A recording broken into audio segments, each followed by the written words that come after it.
is the Comrade Show. The Comrade Show with Comrade Lante Oriake. Live on Facebook and YouTube.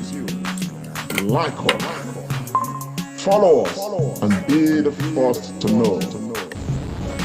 This is the Comrade Show. The Comrade Show with Comrade Lante Oriake. Live on Facebook and YouTube. Like us, follow us, and be the first to know. This is the Comrade Show. The Comrade Show with Comrade Lante Oriake. Live on Facebook and YouTube. Like us, follow us, and be the first to know. This is the Comrade Show. The Comrade Show with Comrade Lante Oriake. Live on Facebook and YouTube. Like us, follow us, and be the first to know. This is the Comrade Show. Yes, very good evening and a good day to you, Edo people and Nigerians across the world. This is the Comrade Show, and my name is Comrade Lamte Imomosa Oriahi. As usual, this is the segment we call the Comrade and the Friends. And by the grace of God, today I have the team in the house, and we are going to be discussing Edo State political intrigues. Of course, you'll recall that a lot is happening in Edo State currently, and even across Nigeria. But I'm not going to, bore you with the razzmatazz of these things because we're going to be looking at these things as much as possible. The good news is that this is going to be one segment we want to make as participatory as possible, which means that at some point we're going to be opening the lines for people to call in. I have the team in the house. Of course, I have right in the house the man who has nicknamed this program the Sunday Tonic. And that is, for the sake of this program, I'm talking of a comrade pharmacist, Austin Iremira. Austin Iremira, please say hello to the people, bro. Thank you so much, my brother Lamte. It's always a pleasure to be in your company, especially to talk about the issues affecting our great state. To our viewers, I say good morning, good afternoon, good evening, wherever you are in the globe. You are welcome to today's show, very special indeed, 10th of October 2021, 10:10. As usual, my people, enjoy, remember to share, and the lines will be open. Please make your contribution, all for the betterment, growth, and development of our dear state. I qualify for all of you now, my people. Thank you very much. That's Austin Iremira. I actually have in the house, like you already know him, our doctor of letters. It's not other but comrade, Dr. Tony Agmonsevaife is right here in the house. Dr. Tony, please. Our people, I greet all of you. Good morning, good afternoon, good evening, depending on where you are watching us in the world. I join my brother, comrade pharmacist Iremira, to welcome you all, and our uncle, comrade Lamte Ponsa Oriaki. I welcome you all. Like I always say, please don't watch alone. Share this broadcast on all your social media handles. Share our broadcast on YouTube. Share it on Facebook. Everywhere. Share. Thank you for joining us this very happy Sunday. You are all welcome. Thank you very much. Yeah, I'm going to quickly pass the baton to my brother, comrade pharmacist Austin Iremira. He's going to actually anchor this program today. It's going to be interesting. Just keep sharing, and keep sharing. Over to you, comrade pharmacist Austin Iremira. Thank you so much, my brother Comrade Lante, for this huge responsibility. Our people, without further ado, we're just going to hit the ground running, and we'll be displaying our telephone lines on the screen now. Like Comrade Lamptey said during the intro, is going to be a very interactive session. Without further ado, we're going to go straight. Remember, last Sunday, it was good in the studio here. We talked about the progress of Edo State, having waited for almost a year for the sitting governor to inaugurate a cabinet by appointing commissioners. And last Sunday, just before we came to the show midweek, 11 names were released, and we talked about them briefly last Sunday. We are hopeful that by this Sunday, portfolios and swearing in would have been done. And true to type, that happened during the week. And the 11 names that the governor of Edo State submitted to the House of Assembly were all passed through. And during the week, the governor inaugurated and swore them in as commissioners to serve in various portfolios. Today, we are going to take an entry into these offices, and we want to hear from all of those wherever you are, if these are right peg in round holes, round peg in round holes, and square pegs in square holes. Just before I proceed, I want to take my time to just read out the names of all the commissioners and their different portfolio. For finance, we have Joseph Eboigbe is the new commissioner for finance, Edo State. Comrade Lamptey is already putting the pictures there. We have Professor Obey Akoria, commissioner for health. Mrs. Ose Momo Omorugbe, commissioner for budget and planning.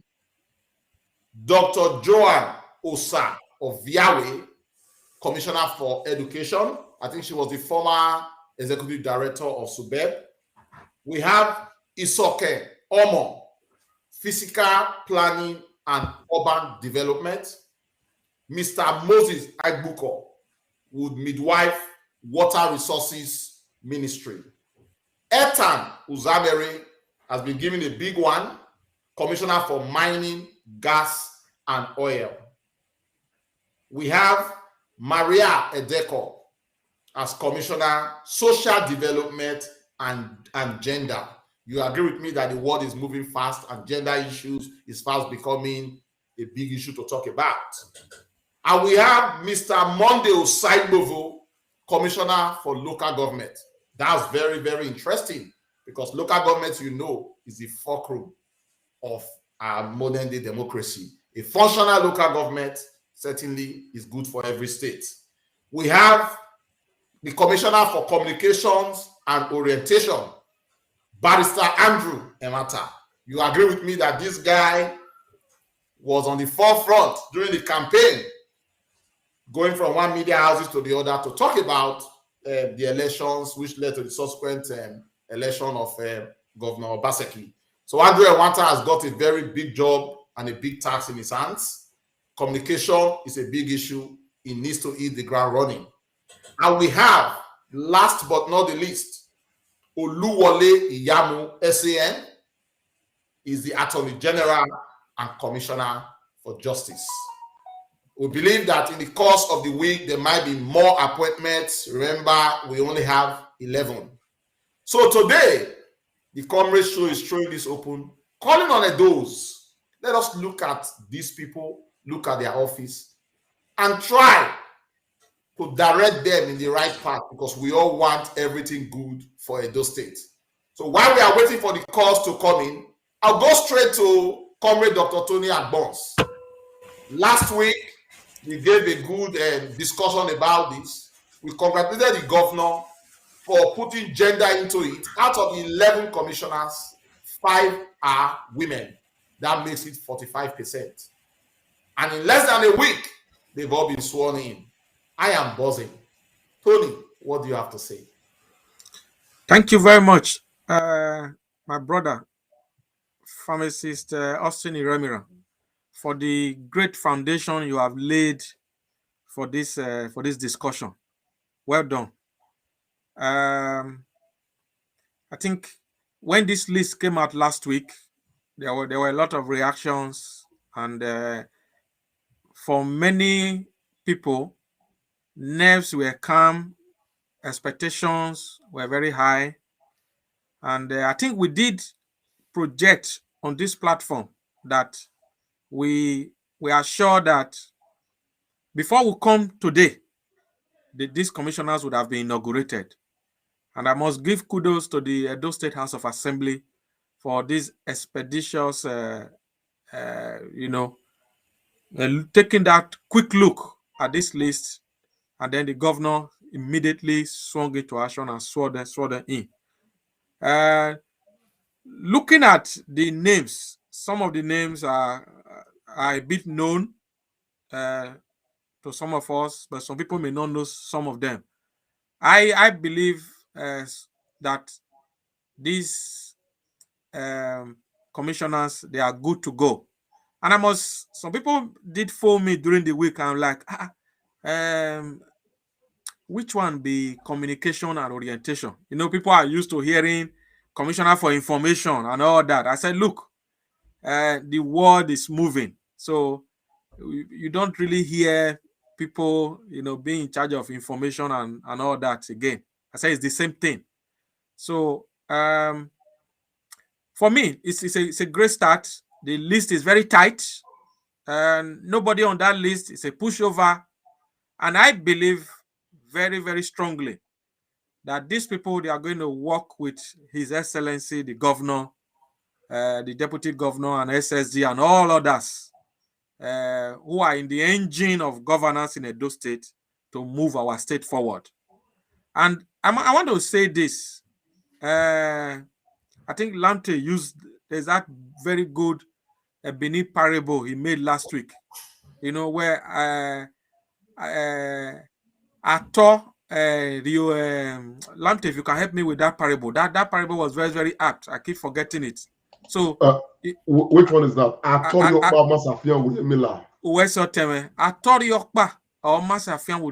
So we know, because some people were calling me that, oh, this thing took too long. I said, yes, it has taken too long, about almost 10-11 months. But I think the framework, the foundation that these commissioners need to work with has already been laid. The civil service has been prepared. So people are not going to give excuse. And I know that whatever KPI, when I say KPI, I'm talking of key performance indicators that these commissioners will be given, people will know what to do. So there will be no excuse. Nobody will be blaming anybody. Because what we have found, my brother pharmacist Remidan, what we have found for many years is that politicians will be blaming civil servants will be blaming politicians for all the maladministration and the lack of meeting targets that we always have.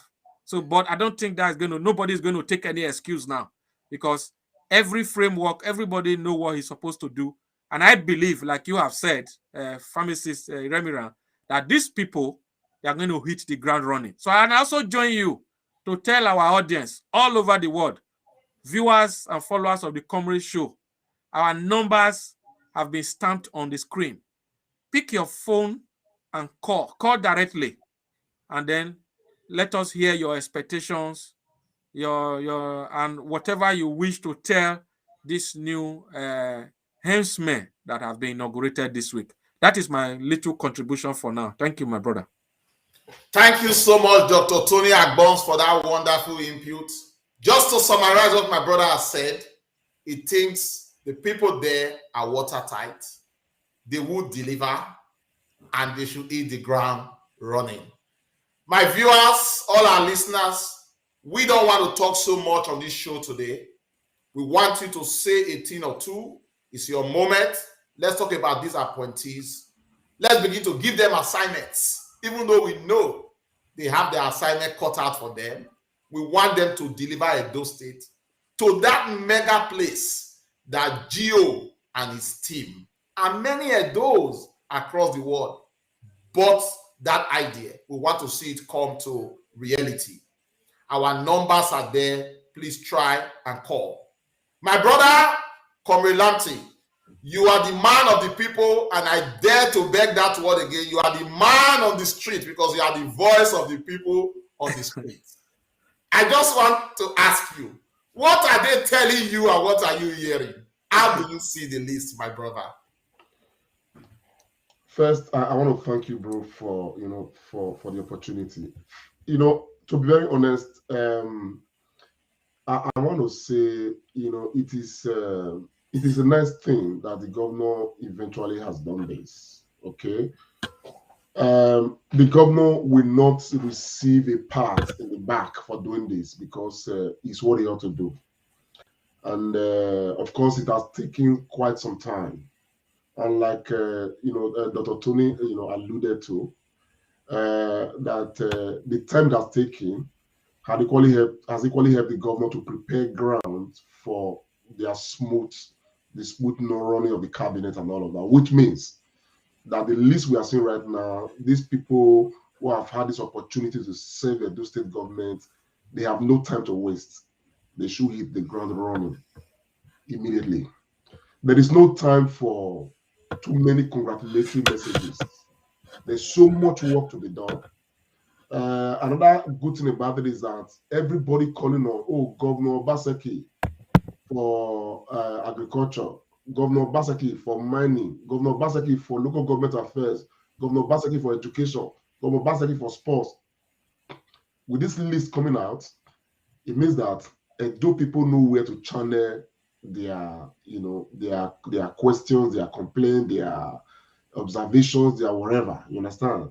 Not to the governor directly, because the last 11 months, I believe, must have been very hectic for the government, which for many of us, we didn't envy him at all.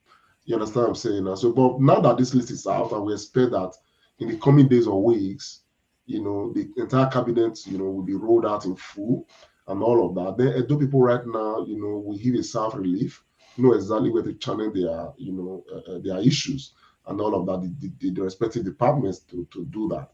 But for the commissioners, I congratulate them. But however, it's not a celebration moment at all. They should hit the ground running.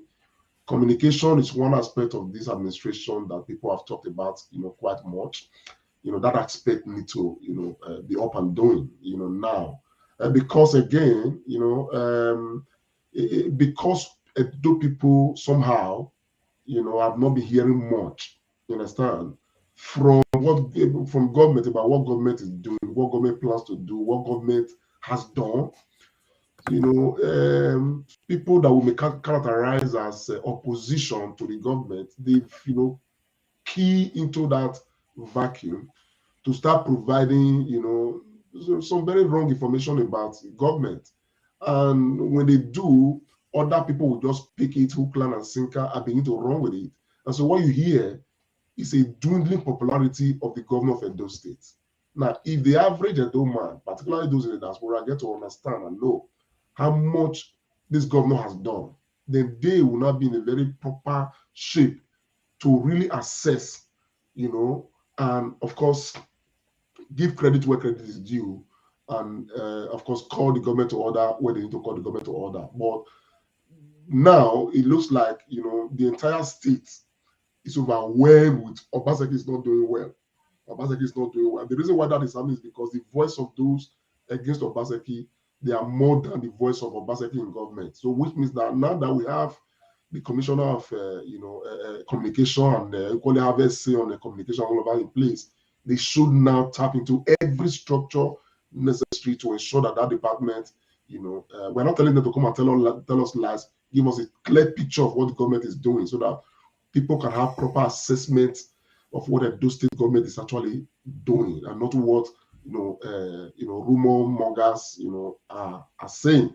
And from the other departments, personally, I'm concerned about the environment in those states, and I want to use this medium to see it. We have expressed this many times publicly, privately, otherwise. Edo State is dirty. Okay, now that the cabinet is coming up on board, please, the respective department on environment and all of that should be up and doing. Let us clean up Edo State and bring Edo State, make Edo State, a clean city. people often, I don't know what it's in the Bible, I'm not sure it's there, but it's a popular saying that cleanliness is next to godliness. So we need to be up and doing and clean up the environment. That area concerns me a lot, as well as so many other things. But I'm sure that as the day go by, we'll be engaging, very seriously with the different commissioners, of course, to know how governance is going about, its business in Edo State. But for now, thank God this has come after a very long wait. Thank you so much, my brother Comrade Lamte. In summation, he is advising that the commissioners have got so much to do, they should not waste time, but to hit the ball rolling. Well, I think we got a call. Let's take that call. Hello. Hello, brother. Obota. Costa Obota. Hello, Sister. What you want now? Okay, go ahead, Hello. man. Yes, man, we can hear you. Just say your name and where you are calling from. Okay. My name is Kate Ibina Kenzo. I'm coming from Italy. Go ahead, man. I just heard what you've been saying, and greetings to the gentlemen in the home, Mr. Pharmacist and Agbons. I commend guys, Mr. Comrade Oriahi, for all you guys are doing. I just heard right now that the governor has sworn in some ministers, and I'm so glad about it. I was in city for 2 months, and I was trying to direct my grievance to the local government, and they said there is no way that the governor has not appointed anybody. I'm so happy and glad, and I pray these guys can be able to work according to the job that is being given to them. My question right now is, the Minister of Water Resources, what is it he or she is going to minister? Because I think every houses in Benin City has boreholes. Or is water resources not among the boreholes we are all having? This is my question. Thank you very much, man. Thank you so much, thank you so much, my sister Kate, for ringing all the way from Italy and for congratulating the governor for appointing commissioners and for answering that very important question. Just before you rang, I had wanted to say that we'll be going from one ministry to the other to talk about what we think their responsibilities and their roles are, and we'll be stopping at intervals once we get any call. I had wanted to start from the Commissioner for Finance, but because of the question our sister Kate from Italy has just asked, we're going to zero in straight to talk about water resources. And the gentleman that has been appointed to midwife that ministry is Mr. Moses Agbuko, and he's going to head the water resources department. Just before... Sorry, Comrade Pharmacist Iremira. I just want to say, please, I don't have Agbuko's number. If you are watching, anybody that you have Agbuko's number, send the number to us. We would like to call to find out, ask this question. This question is very germane. It's a very, a beautiful question. You understand? We would like to ask this kind of question and see, to know what exactly are his thoughts and what he plans and how to deal with, this kind of question. Over to you, sir. So please, if you have a number for Agbuko, please send it to us.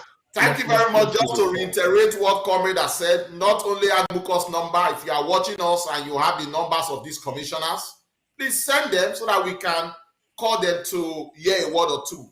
I did some research about the gentleman. I think he's from Edo North. He was Speaker of the Faculty of Arts, University of Benin. He was one-time Secretary of Isako East local government area, and I think he was a former commissioner anyway, that they said. But in any case, my brothers, Dr. Tony and Lamte, that lady has asked a very good question. Almost everyone in 2 homes in Edo State has got some form of borehole. But that's the problem, because our country has been reduced to borehole. We are not supposed to be having borehole. There's supposed to be proper water works and water arrangement planned for. So that we've got borehole, to me, it's not enough reason not to have a commissioner. What is your input, Dr. Adbons? Yeah, thank you, my brother, pharmacist. Very good question from Princess Igbineweka there. Very good one. I think somebody has also put it in the chat earlier. It's that ministry is very, very germane, and many people may not know this. One of the problems that people are having in the world today, not just only in Nigeria, is the problem of water resources. And when we talk of water resources, we're talking about people having affordable, clean drinking water. We're talking about people having affordable water for other human purposes like agriculture, for farming, industrial work, and other things. So, like you have mentioned, it is a very important ministry. So, before now, I think in Nigeria, they used to merge the Ministry of Agric with that of Water Resources. But at some point, even the federal government now discovered that water resources need to be on its own. So a lot of states in Nigeria, I think they are already separating it. So like Lante said, hopefully when we start getting the contact numbers of some of these commissioners, we'll be asking them what actually they intend to do. But it goes beyond borehole. And to be honest, we are not supposed to be sinking boreholes. It is the failure of infrastructure. When we were growing up, Austin, we had water board. We had water board, and water was flowing from the tap. You open your tap in your house. We were not sinking borehole. Our house, we didn't have borehole in it. You just go to the side of your house, you open tap, and pure water, clean one. You can drink directly. There were even public taps, even for homes that Thank you. Taps. You just put tap at the central point where exactly. people come and you queue, you take water, and you go home. Yeah, but they were functional. They were public taps. Thank you, Lamte, for even adding that. You see, I've even forgotten that one. So all these things were there, but as corruption and maladministration, ineptitude, I'm not even sure we have a water board again and all that. So all these things just started falling apart and all that. And I must say this, we must not keep talking. When I hear people talk of Benin City, sometimes I get really upset. Edo State is more than Benin City. So we're talking of Auchi, so we're talking of Igara, so we're talking of Ekboma, so we're talking of Uromi, and all these other places. Every part of the state, Igwabazua, Eho, and other towns. To be honest so with these you, things need to be there. Yeah, Dr. Abba, sorry to interject. To be honest with you, I think that so much attention needs to be paid to Edo Central. There is too much shortage of water in Esan land. Yeah, it's a major problem. The policy of this borehole, this thing that everybody just individually just take on board, without following. There is no governmental set due process. Nothing to, no consideration for anything at all. It's honestly not good for our own environmental health, as it were. So I think that with this, commissioner coming on board, there's a lot to be done. This government need to, as a matter of urgency, pay so much attention to Esan land, and of course to all other parts of Edo State where we are really struggling with water. Even now we're talking about borehole. It's majorly in Benin City. The villages, people trek miles and miles to get to the river, to the stream to get water. There are so many villages without water. They are struggling. I know a particular village where they have to beg people going to town with jerry cans to get water and bring. So all of these things, they are real issues that our people in the rural areas are facing that we must give attention to. So to me, this is a very important question that this woman has asked, and I think that government needs to listen and take this matter very seriously. Yeah, thank you for that. Let me just round off, pharmacists. The only thing and the good thing with us, the good things with us in Edo is that our water level if you ask people that study geology, there are different levels when you are digging, even a common borehole and all that. We have very clean water. We are very lucky. Our terrain in Edo, you don't need to dig too far to get to that clean water. So this ministry is very, very important. And like you said, Comrade Lamte, especially Edo Central, there's a lot of water issues. So I believe they will get priority. And this commissioner has a huge work on his hands to deliver to Edo State people. Thank you. Thank you so much, my brother Tony. Well, while we try to round up on this, I just want to say that water and the administration of water is very key. In the Western world, water is a very big business.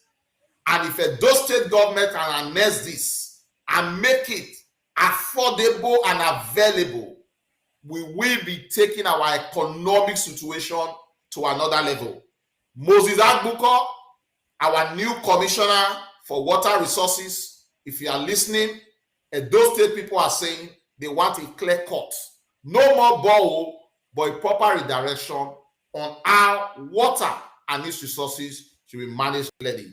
I believe in your brief and in your KPI, the governor would have spelled that out very clearly. So thank you very much, Princess Kate Igbeneweka, all the way from Italy. While we are still waiting for more calls, I want us to go straight to the Ministry of Finance. We understand that finance is very key. Everybody goes to the federal government for monthly allocation. Our own governor was on air this week while swearing in the commissioners. He talked about how the revenue from the federal government fell again this month, and it's likely we're still going to have more lower pay because of what is happening with NNPC and the dwindling oil situation. So we're going to look at the finance ministry, Mr. Joseph Agboegbe. My brother Comrade Lamte, what will be your advice as a first brief to this commissioner in the finance ministry? My brother, to be honest with you, I think that, you know, if there's something that Governor Baseki has done very well, is that the governor has, you know, done a very good job in, you know, trying to tidy the fiscal responsibility of Edo State. Before his emergence as the governor of Edo State was losing a lot of resources, revenue to people, you know, we came to know as Agberos and all those kind of things. But the governor has done so much work by restricting the activities of those people, and the revenue generation in the Edo State has increased. IGRO, like we learned, has increased. As a matter of fact, I think 2 months ago, I understand that Edo State got about 4 billion, you know, or a bit more than that from IGRO. And now the government of Edo State, like we already know from the governor, is working to ensure that, you know, we are able to, you know, sustain that tempo, you know, keep the internally generated revenue, you know, very high. Because looking at the way Nigeria is being run, the borrowings and every other thing, Nigeria today is not sustainable. And I'm not trying to threaten anybody. We can see from the evidence available that like the government came out publicly wants to say that, you know, everybody just go to Abuja to go and collect money. And at some point, we are going to realize that money is no longer there. And at some point, every state is going to be dependent on what they generate more than what is coming from the federal government. And when that time comes, how will each state survive? So I think that the governor has done a very good job, okay, keeping Edo State afloat. We are not getting complaints like we get from other states today that, you know, government is owing salaries, 4 months salaries, 6 months salaries, and all of that. We don't have that in Edo State. It's because the governor of Edo State has actually done a very good job. Unfortunately, these are areas where, you know, they are not physical structures you can touch, you can feel, you can see with your eyes, okay? And people are not getting more information about these things. People need to be informed to know how much government has done to keep the fiscal responsibility of Edo State very tidy, highly improved, and better. Now that we have a commissioner, there is an expectation from me personally. You know, Governor Baseki, rode on the goodwill of Edo State to become governor. The expectation is very high. One thing we still are not seeing yet, which I expect this government to embrace, is we need utmost transparency. Utmost. There is nothing wrong in this government telling us on a monthly basis, this is what has come into Edo State, from federal allocation to derivation to Paris Fund, if there is, to what's called IGRO. Let us equally say, oh man, for this particular month, we have 10 billion that came to Edo State, or we have 13 billion. XYZ has been spent on security. The other one has been spent on salaries. The other has been, this is what is left for capital development and all of that. So we need all those kind of, breakdown. So I want to challenge the commissioner of finance, to go by way of transparency. The average Edo man has a right to know how much is in the purse of Edo people.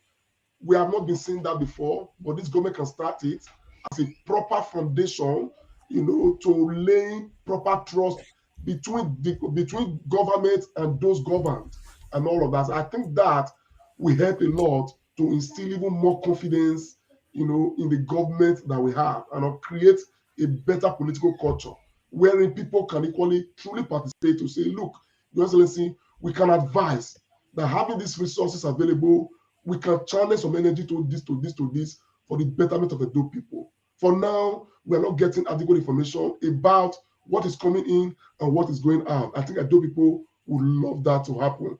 If this commissioner can initiate that, that would be a very big one for me. Thank you very much, my brother.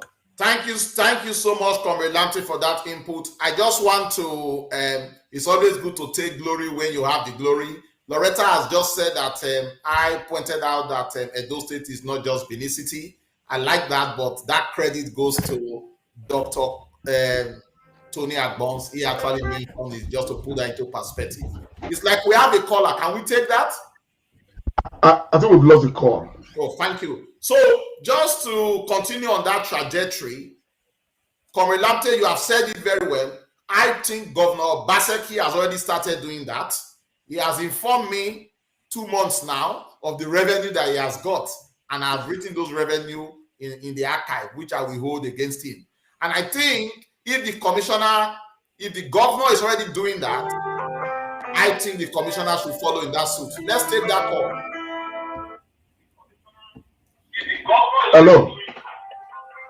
Hello, sir. I'm Kate. Yeah, Kate again from Italy. Go ahead, ma'am. We can hear you. I'm Kate again. I'm so sorry to cut you short, Mr. Pharmacist.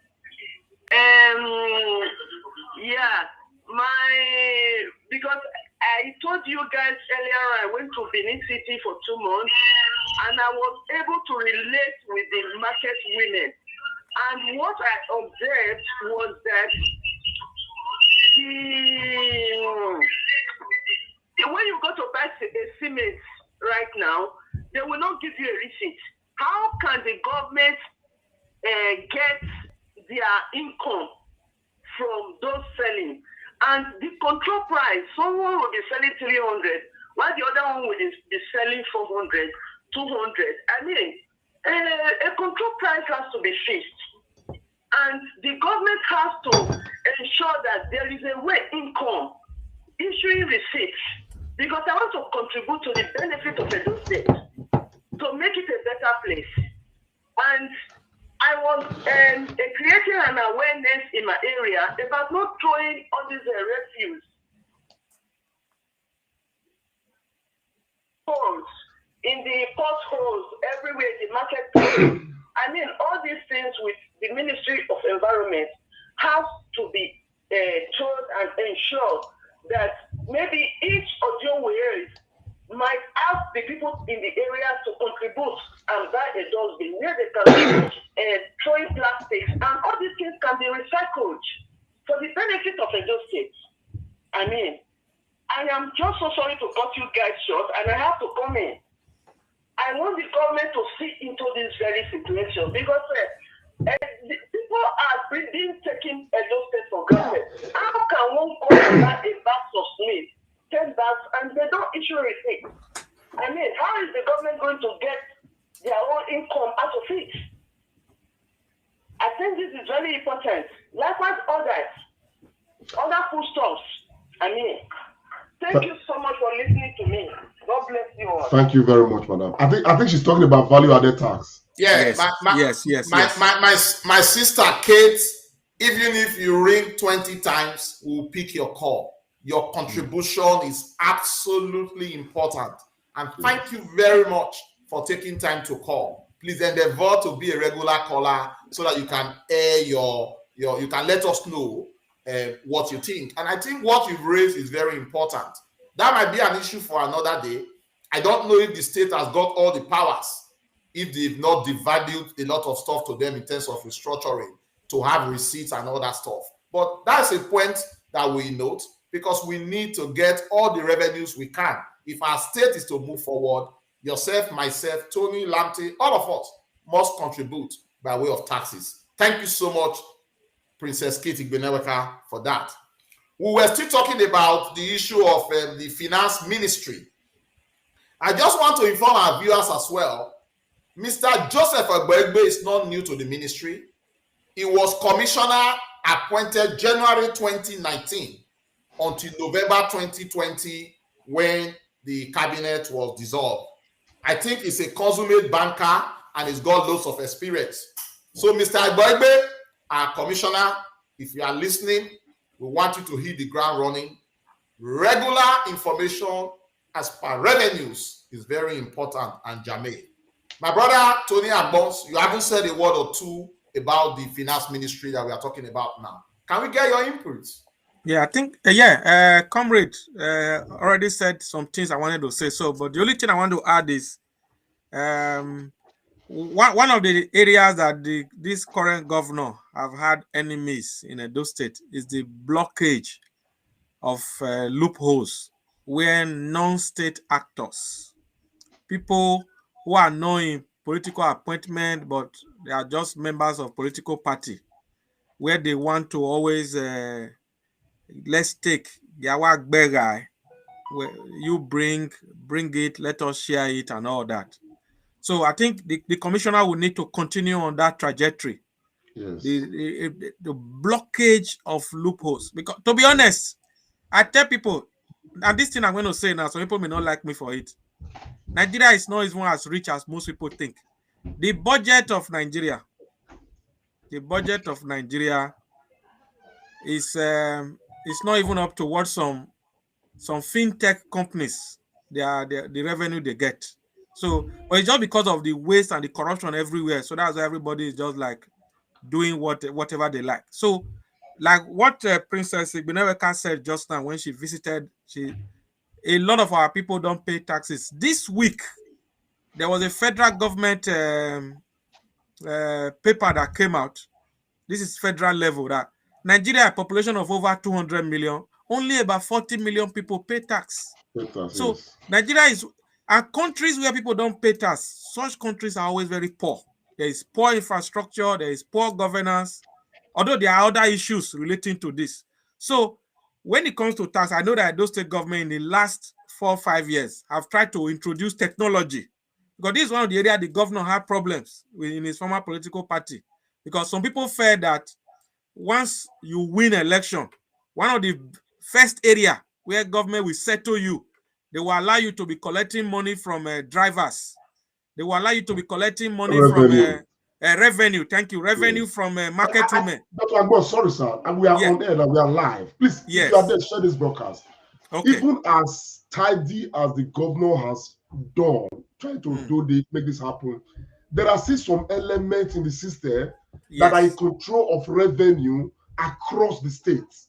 You understand? So that individuals, they collect revenue on behalf of God. It should not be. The state should be clean of such kind of elements. Yeah. So those are the things. Those are the things that this commissioner will need to build on. Now that he's a full charge. Like Austin have said, he was there in 2019. They introduced. Look, I know of my aunties and some of my relatives that were saying that they were at a time they were paying this revenue, these taxes using PSO with their banker. They were paying, but some people still fear that we cannot be doing that. Though these things are things that local government do, but at the end of the day, all this revenue, they are state revenue. So these are some of the things, bringing technology, because when money gets to people's hand, the thing has a way of tempting them. Money is a force, very brutal force. So it gets to their hand, they want to just use it for themselves. So these are some of the things I would want the commissioner to go in. And then the issue that our sister also raised, these people not giving receipt, they just want to dodge tax. So I believe that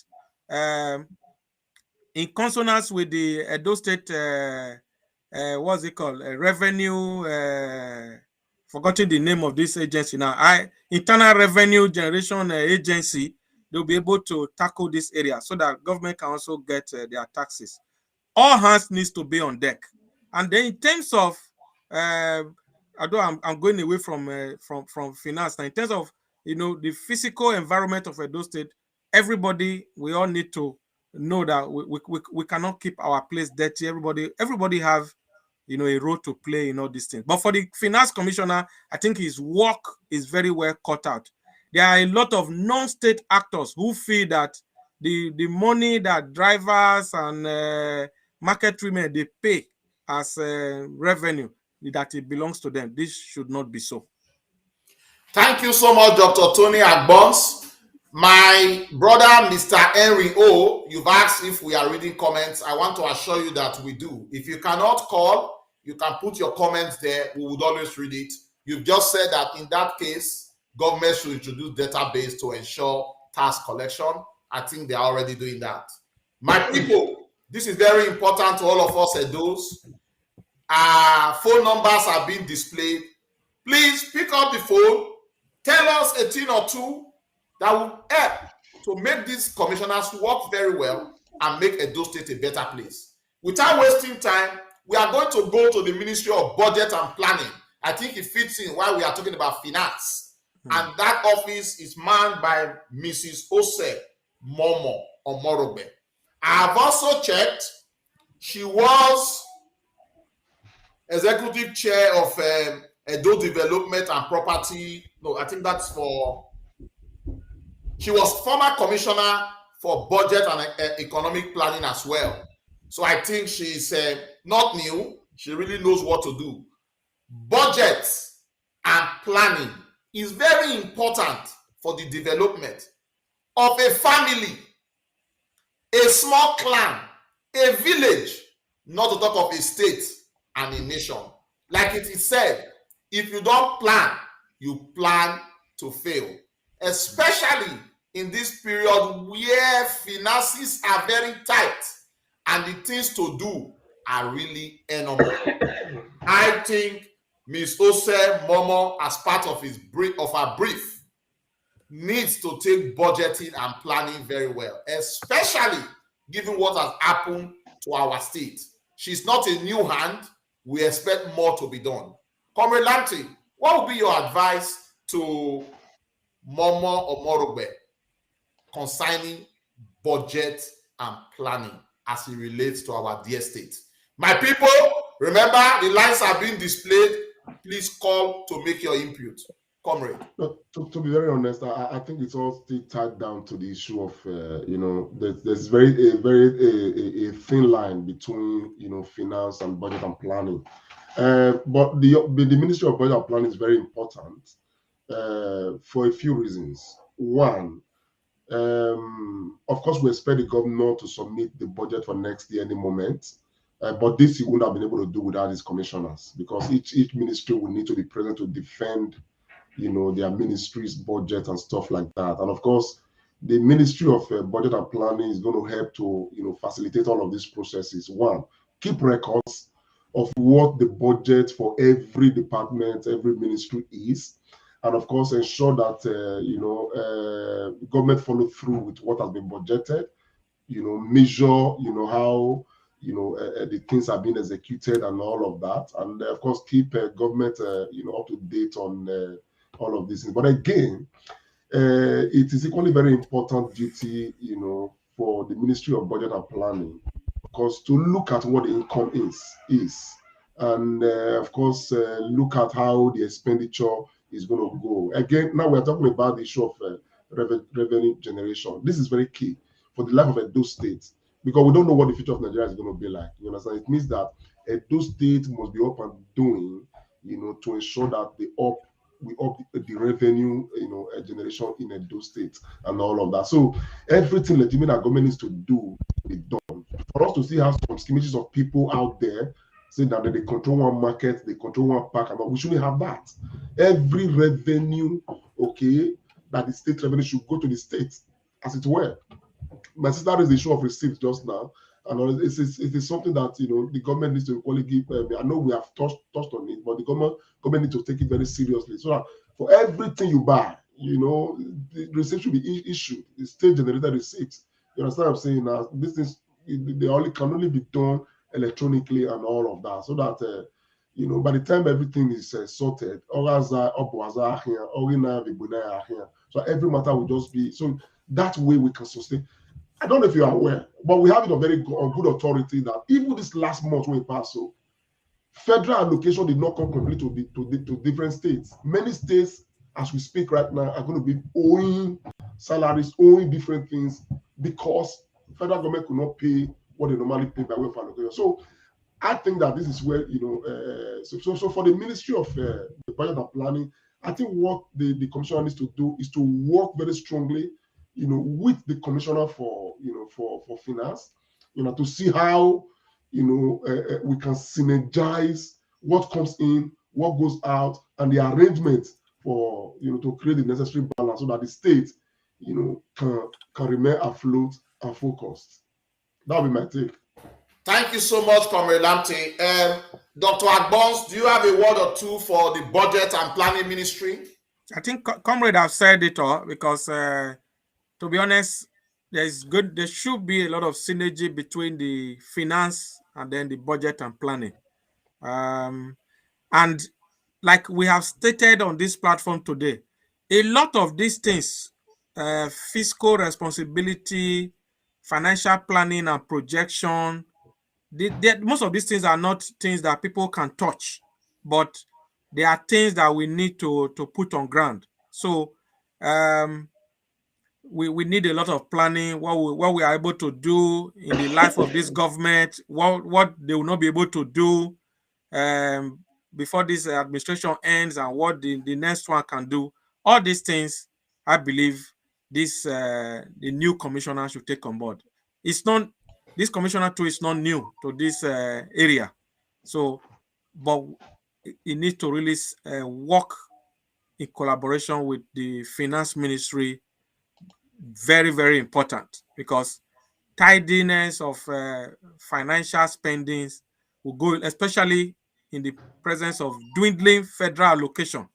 And people must know revenue from federal government is reducing month by month. I think we got the alarm a long time ago, but a lot of people were not happy because we as a people, we don't like hearing the truth. We always like to live in a bubble. So, but with proper planning and budgeting, we'll be able to, work within our means and spend within what we get. That would be my little addition, my brother. Thank you so much, Dr. Tony Agbons. My sister Lovette Oyat, you want us to talk about health. I just want to tell you that we are going from ministry to ministry. Time permits, we are going to talk about the 11 portfolios and their ministry. So just hang up, stay with us, and be ready to contribute when we talk about health. In quick succession, I just want us to quickly wrap this area. We talked about the city being dirty. We dived a bit into planning. So now we are going to talk about the Ministry of Physical Planning and Urban Development being managed by Isoken Omo. Comrade, many of us have mentioned times without number that Edo State is dirty. I think under physical planning and urban development should come under this remit. Isoken Omo was a former executive director of Edo Development and Property Agency, EDPA. She's a graduate of Rivers State University. She read estate management and went on to have further degrees. Edo State, Benin City to be precise, is dirty. Our gutters are not working proper planning is absolutely necessary. Dr. Tony Agbos, give Isoke Omo the riot act so that she can set the ball rolling and turn Edo State to Eldorado. Yeah, I wish I can really give the riot act, but I'm not able to do that. But what I want to say is that coming from an estate and property background, regional planning, EDPA, and all that, I believe it's okay. She's definitely a square peg in a square hole. So, but time will tell as well. Yeah, the state is dirty. Again, not just Benin City. If you go to some of our other major cities, there's been people just dump refuse. I think it's all about refuse management. I think from what I know, I have been in some meetings where His Excellency has talked about this. I believe that with proper refuse disposal system, the state will be clean, and our people too. We know that if we stop, throwing refuse, just rain is falling, and then we just put refuse so that flood can take it. This thing will cause erosion and blockage of drains and all that. So her work is very, very much cut out. And another aspect I think she will look into, but which is always very emotional, is the illegal construction that our people do. Maybe sometimes people just go and build house on places that should be marked for parks and recreation centers. People they build their market stores where they are not supposed to build, and and people construct hotels, in places that have been designated for other purposes. So all these are things within her remit. So I believe the Commissioner for Urban Planning and Development, she will look into all this. I believe so. Thank you so much, my brother Tony. In the last few months, we've heard so much about land grabbers and unnecessary development. I think this also falls under our remit. Without wasting further time, my CNC Comrade Lamptey, chip in something on this ministry. This, for me, my brother, it's very relevant ministry, and it's not so much about refuse. It's a lot more than that. The state right now is having a huge problem. You often hear of land grabbers, like Dr. Amos mentioned just now, and indiscriminate use of land in those states. People just sell land anyhow. There's no proper planning. Nobody knows what the topography is like, what that topography, what plans government should have for such topography and all of that.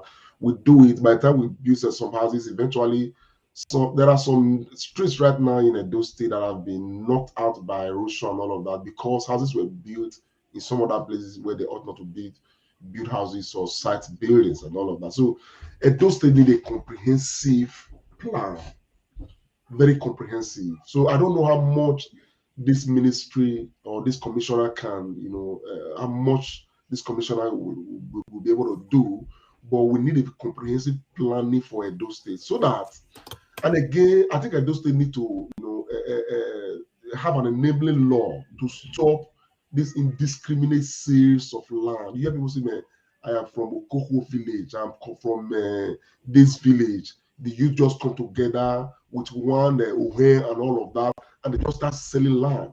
And they become very immoral about it, creating, apart from the ecological problem they are creating, they begin to create, societal problem, become vices to society itself and all of that. I think we need from the ministry, this ministry, we need to sanitize the state, and all of that. Therefore, the issue of refuse, it is dirty, very, very dirty. But one thing again, the reason why I'm patient is because I've come to understand that Governor Obaseki is not a sprinter. Governor Obaseki is a governor who believes in the marathon, who wants to. He doesn't look for quick fixes. He wants an enduring fix. And in the spirit of that enduring fix, I would advise that for now, like Dr. Agnos alluded to earlier, cleaning those states is not the job of the government alone. What government probably need to start doing is to sensitize the people, create huge awareness, let everybody know what their responsibility to the environment is as a matter of urgency. You understand? As a matter of very serious responsibility. And of course, where people default, there should be some penalty, some fine. All of these are part of revenue generation to government purse. You understand what I'm saying? You are seeing you finish eating okra, you throw it on the floor indiscriminately. You should be penalized. If it is 100 naira, you should be fined. Who will hire it will go to government purse and all of that.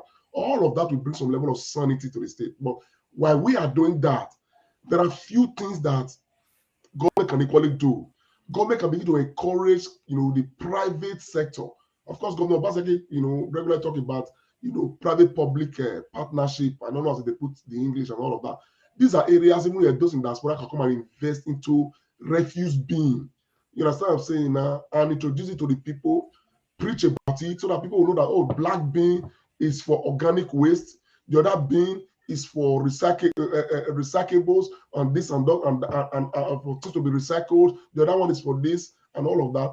If we can create this proper enlightenment campaign, overwhelm the entire community with this enlightenment, provide these materials, encourage private, investors to invest into it, and of course, look for the longer term fix of having a proper waste management structure in place that will help to manage this waste. I'm sure that in no time, those states can thoroughly be sanitized, not just in the environment, but in the mind of the people. So I think this particular commissioner has a lot to do to fix those states. Thank you very much, sir. Thank you so much, Comrade Lamte, for that. I know you said Governor Godwin Noreyase Obaseki likes marathon, but I want to advise this commissioner, if you are listening, Isoke Omo, on this occasion of the dirtiness of our state, especially Benin City, I don't like marathon. Please, I want you to run with the speed of light. And those states, indeed Benin City, need to be cleaned. That is your first brief, Madam Commissioner. Without wasting time, because we still need to talk about the other ones, I want to go straight to mining, gas, and oil. You understand that the world is changing and it's changing very fast. The over-reliance on oil, we can see that the revenue is coming down. So I think this ministry is very important. The former chief of staff to the Edo State government has got a huge responsibility to look for new ways of mining, looking for gas and other natural resources. This falls under his purview. I understand he's a gentleman that is very vast, with a huge wealth of experience, both local and international. Ethan Uzamere, the job is yours. Please hit the ground running. Dr. Tony Agbons, what will be your quick brief to this ministry?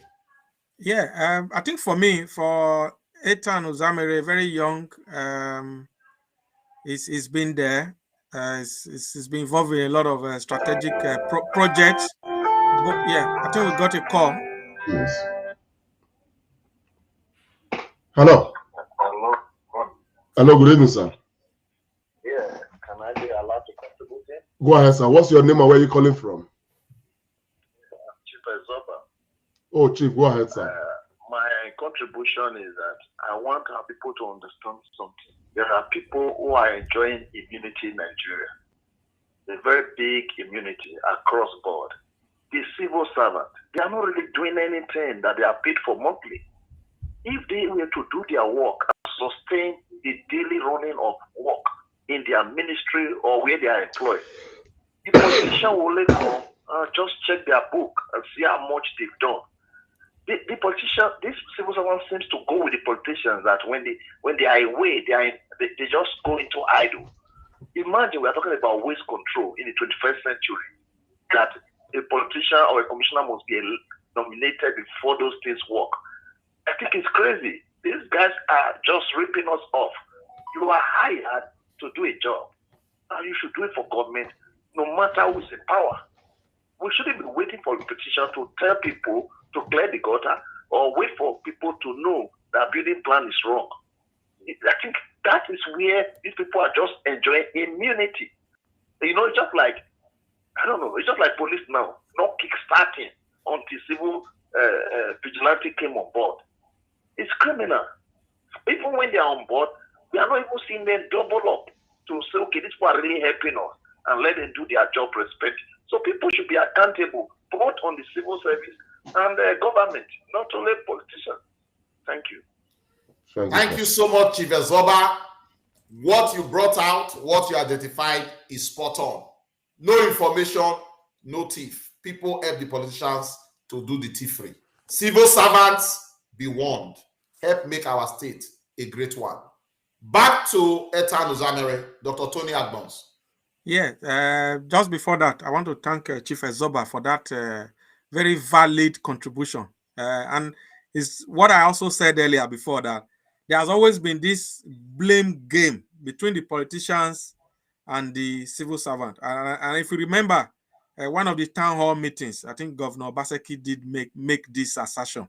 And it's one of the reasons why templates have been created for everybody. So nobody can blame anybody, you know, moving forward. So because if, you know, governance is not done with a business mindset, people will hide under some umbrella and they will not do their work, and then they go scot-free. But it's not going to be business as usual for a lot of people now. Now, going back to the Commissioner for Gas, Oil and Mining, his work is very, very much cut out. And because he's not so new, he's been involved in a lot of strategic work in that sector. I believe he should know what to do. So one of our viewers, Bobby Obayuwana, has just put something that I wanted to say. He's talking about the Edo Modular Refinery. So this is something that I believe the Commissioner for Oil, Mining and Gas, you know, has to be very, very much involved in. Yeah. So this is one of them, and some others that we want to do. How do we, you know, maximize the gas potential? I'm not even talking about oil now. The gas potential we have in our dose. How do we bring investors in, you know, to our own advantage? Mining. There are a lot of natural resources, you know, apart from limestone that we have in Okbila. There are other minerals we have in our state. So how do we tap into this? So he has to, you know, get investors in, get private sector involved, because the truth of the matter is this: government really have no business in running businesses. Government have to create the enabling environment for business to thrive. So that is what I will expect the Oil and Gas and Mining Commissioner to quickly get, you know, stuck into immediately. Thank you so much, Dr. Tony Agbons. My brother Comrade Lamte, I'm trying to look at time here. I'm not going to call you to say a thing or two concerning the Ministry of Gas and Oil, because we still have some other top ministries that we would like to also talk about. Not to say that this ministry is not important. Social development and gender balance. The world is moving very fast. And you remember with the SZ program we've been talking about, the issue of social development is a big issue. Many families, many marriages, many people have had problems because of some social stigmatization and even gender stigmatization as well. So we are going straight to talk about social development and gender ministry being manned by Maria Edeko. My brother Comrade Lamte, what will be your quick brief for this lady as she takes this issue in this ministry? Honestly, my brother, you know, the issue of gender, you know, globally, you know, has taken a dimension that in some sphere I don't agree with. There are my own, you know, my own personal view of this is a bit different from, you know, the globalized one. However, I think very strongly that, you know, our female children have been, over time, marginalized, beyond necessary. And I think that a lot more attention now needs to be being more on our female children. I'm really very particular about our female children now. Now I'll tell you why. Very simple reason. Here's Nigeria, reasonably, arguably, in very many respects, a failed state at 61. A country that has been anchored by men for 61 years. Within this period, women have been majorly relegated. I mean, I grew up knowing families where there's opportunity to send one child to school amongst 4 or 5 children. They send the male child, even if that male child is the last child to school, and that's the others to go and be hawking in the market. You understand what I'm saying, and all of that. So even today, every day our volunteers they're on the streets. Today we have more than 10 million children out of school in Nigeria. Unofficially, we have over 200,000 out of school children in Edo State, and all of that. And the galaxy of these children are female children. Okay, now I think that very huge attention now need to be being not just by this ministry, by the society, on giving opportunities more to female children. Somebody regularly says that, empower a woman, empower a home, empower a woman, empower society. Now, I think we need to be channeling the future of our own country and our own state towards more women-dominated, policy making process. The reason is because men, over time, okay, we have failed the society, and I think that now we need to the issue of saying, okay, man this, man that. No, everything has to be equal now. You understand what I'm saying? Particularly having to talk about opportunities, not in a very weird sense, like it is being globalized, but I'm looking at the practical sense within our society. And that's why I'm very pleased with the governor. Look at his cabinet right now. I mean, if he's appointed, 11 commissioners, and we have 5 female commissioners. You understand what I'm saying? Nobody has ever done that. I think it's a bold step, and I think it makes even his cabinet look even more promising to deliver, to be very honest, at the end of the day. So I think that for this ministry, this ministry should, I think men have had a lot of opportunity. I'm not trying to bring down men, okay, but I think we need to bring very strong attention, on our female children. You understand what I'm saying now? Because right now, this generation presently, let us see what we can salvage. But largely for me, we have failed largely. The only thing we can do right now that will be reasonable enough for me is to be able to empower those that will take over the next generation. And that is the area I think that this ministry can beam attention on, focus on the girl child, of course, not relegating the male children, okay, but focus a lot more on those hidden children out there and give them that sense of empowerment so that we can in turn start building a better future for Edo State. That is one area I'm going to look at so that we close the gap as much as possible and empower society for a better tomorrow. That'll be my take, my brother. Thank you so much, my brother, Comrade Lamte, for that. I think that brief is very apt.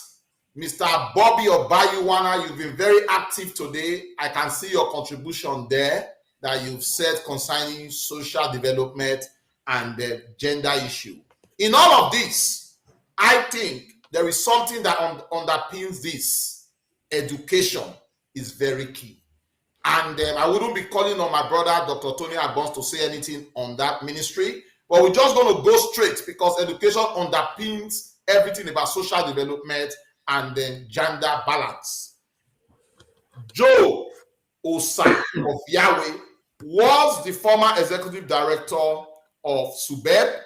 She's an academic, just like Tony Agbons. She's a gender and education specialist. And then she's had several training across the world, both local and international. So we'll be going straight to look at education. which is the bedrock of every society. It covers a lot of issues. My brother, Dr. Tony Agbons, if you are standing right in front of Joe Osa of Yahweh, what would be your advice on how you should navigate the many demands of this ministry to making Edo State a better place?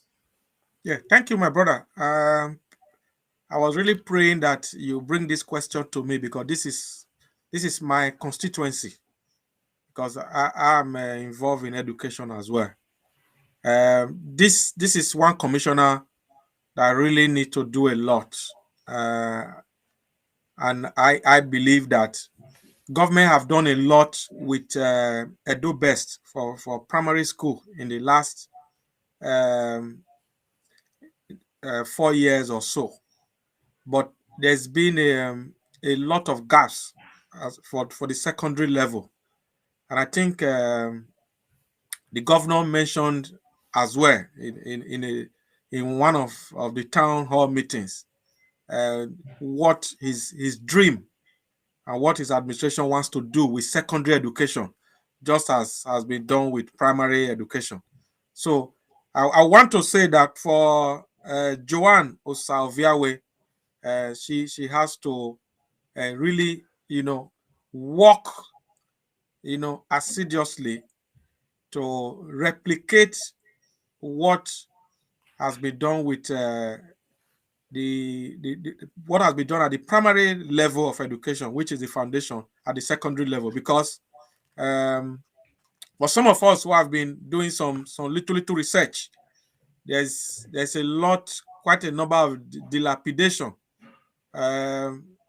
with secondary schools across the state. So I want to believe that she will have all those details and all the audits that has been done before her appointment, so that she can tackle them headstrong, because a lot of infrastructure at that level have gone down. So if there are problems relating to this, you have to sort this out using her ministry. We want school inspectors to be further enhanced, because that's one way that you check all over the world. People check.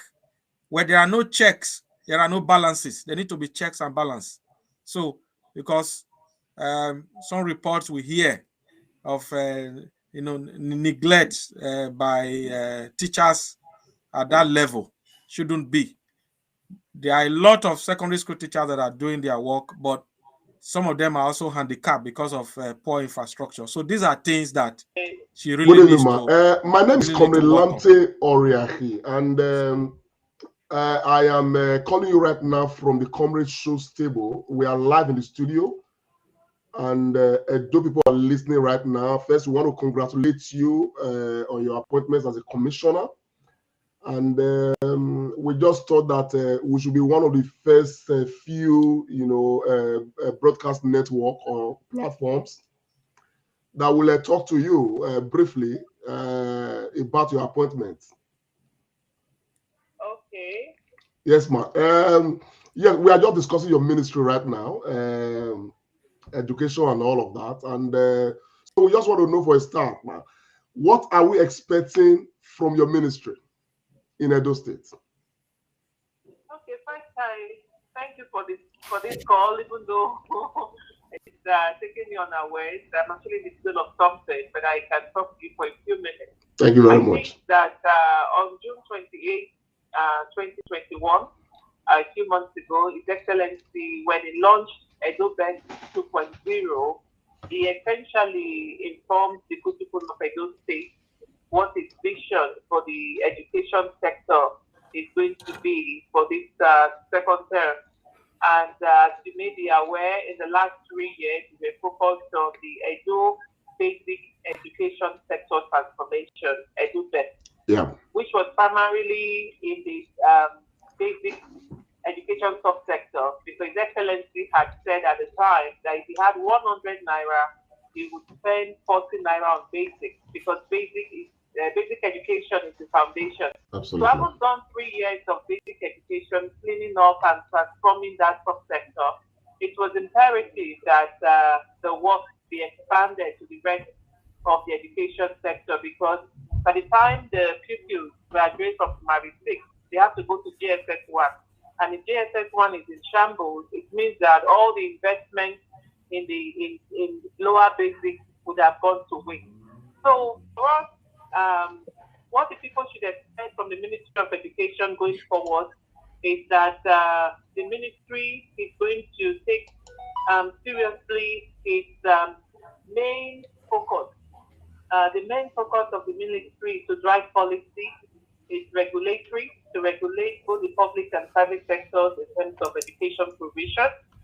The ministry is going to set the agenda for the rest of the sector. And so we have, thankfully, to Mr. Governor, we have the 5 pillars of EdoBest 2.0 to kind of guide our work. And the 5 pillars of EdoBest 2.0 are governance and system strengthening. The second one is teaching innovation. The third pillar is learning for skills. So we want to really prioritize skills. When pupils and students and higher education students graduate, they should have some minimum skills that will make them useful to society. The fourth pillar is school environment. Why did we put school environment as a pillar? You know, across every segment of our state, we find that our schools can do better in terms of cleanliness. Yeah. So we are prioritizing that. The school may not be fully rehabilitated, but even then it should be clean. There should be minimum facilities for hygiene and sanitation. So that's why that is a pillar. And then the fifth and final pillar is on values and ethics. Yes. You understand? Yes. It's important that we raise a new generation of Edolites who have very strong sense of morals, very strong sense of integrity. This sort of anything goes behavior that many of us have cultivated cannot take us far. Yeah. And we have to break that bad habit. Yeah. So in a nutshell, this is what it is. And I, as the newly sworn-in commissioner, made my commitment that I will do my best to work with the staff of the Ministry of Education to ensure that the vision of His Excellency as it relates to EdoBest 2.0 comes to fruition. And finally, I want to say that while EdoBest 1.0 was an acronym for basic education sector transformation, EdoBest 2.0 is not an acronym. So the EdoBest simply means that Edo wants to be the best in education across Nigeria, across sub-Saharan Africa, and the top 20 in the world. Thank you very, very much, Madam. Particularly when we are reaching you on a very short notice. I want to thank you for your time. Though people have heard you, and I want to equally let you know that hopefully we will discuss with you to have a more engaging moment with you, because education is one aspect of our national life, particularly those states where we know we want to beam a lot of our attention. For now, it's not a question of time, it's just for us to have an overview of what your plans are. Thank you so very much, for your time. Thank you. God bless you, ma'am. And please, can I just say, please, one last thing. I want to use this opportunity to please, call out all our alumni groups, all our old pupils association, all our diaspora and illustrious diaspora citizens that the Ministry of Education in Edo State is ready and willing to collaborate to create an enabling environment for individuals, organizations, and all sorts of groups with the right intention to move education forward. We are willing and ready to collaborate. Thank you all so much. Thank you very much, Madam. Thank you very much. Thank you. I think that will be taken on board. Bye-bye. God bless, man. Yeah. Bye.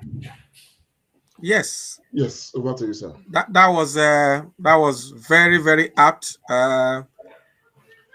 I believe she was very, very spot on, and I think she just took off from what I was already saying as a taking EdoBest to the next level. Yes. I think she the said point it. I wanted to make, we didn't call her before. We didn't prepare her for this. Yeah. You understand what I'm saying now? I think it shows the readiness of somebody who has been appointed, who knows what she's doing and knows exactly what the vision is. Wake her up in the morning, she's going to be able to tell you, this is what we want to do, and this is what we are focused on doing. Yeah. And I think that impresses me a lot. Why you are making that point, Comrade Lamte, I just want to read what Didi just wrote. Smart woman, better than some of our ministers. Mm-hmm. Yeah. Yeah. Absolutely. I think they always say that first impression. I'm really impressed with the education commissioner. We never planned to talk to her. The phone we just got, and she was willing to say all that. Yeah. Dr. Agbons, I like putting it into perspective, just to put it properly. There's never a second time to create a first impression. Well, that makes sense. And I think I must say this. Probably the commissioner is watching on this platform on behalf of the. If I take permission from the BOT, the Board of Trustees of the Comrade Show, we are currently involved in an education initiative, and the commissioner just said that she's ready to collaborate with any groups initiative. So these are the kind of things, because no one is an island. I like her open-mindedness. Excellent. Thank you so much, my brother, Dr. Tony Agbons. The only thing I want to add is that I think the issue of vocation aspect of education should also be looked into. Yeah. Probably we're going to let her know. Lamte, do you have anything to say about education ministry before we move on? To be honest, I don't. The reason is because I think what she has atomized, if we are able to realize the things atomized, I'm sure those states will be moving in a very direct direction. The only area I would have made some comment was when she said she's open to collaborating with all alumni, of various schools and all institutions in those states, you understand, to see how we can move, the states forward better and all of that. I think that just seals it for me. So whatever plans people have, and look, again, I just don't want to belabor her with anything. With the plan that the government is already having to have a diaspora agency, and of course, by the grace of God, with the prospect that somebody who's already acting like the leader of the diaspora, group, become the DG of the diaspora agency. I think that these are all of the things too that the diaspora agency is going to, harness for the good of the state and channel them through just one, a funnel, one tunnel, to government, so that it will not be a matter of, this one come from left, right, side, center.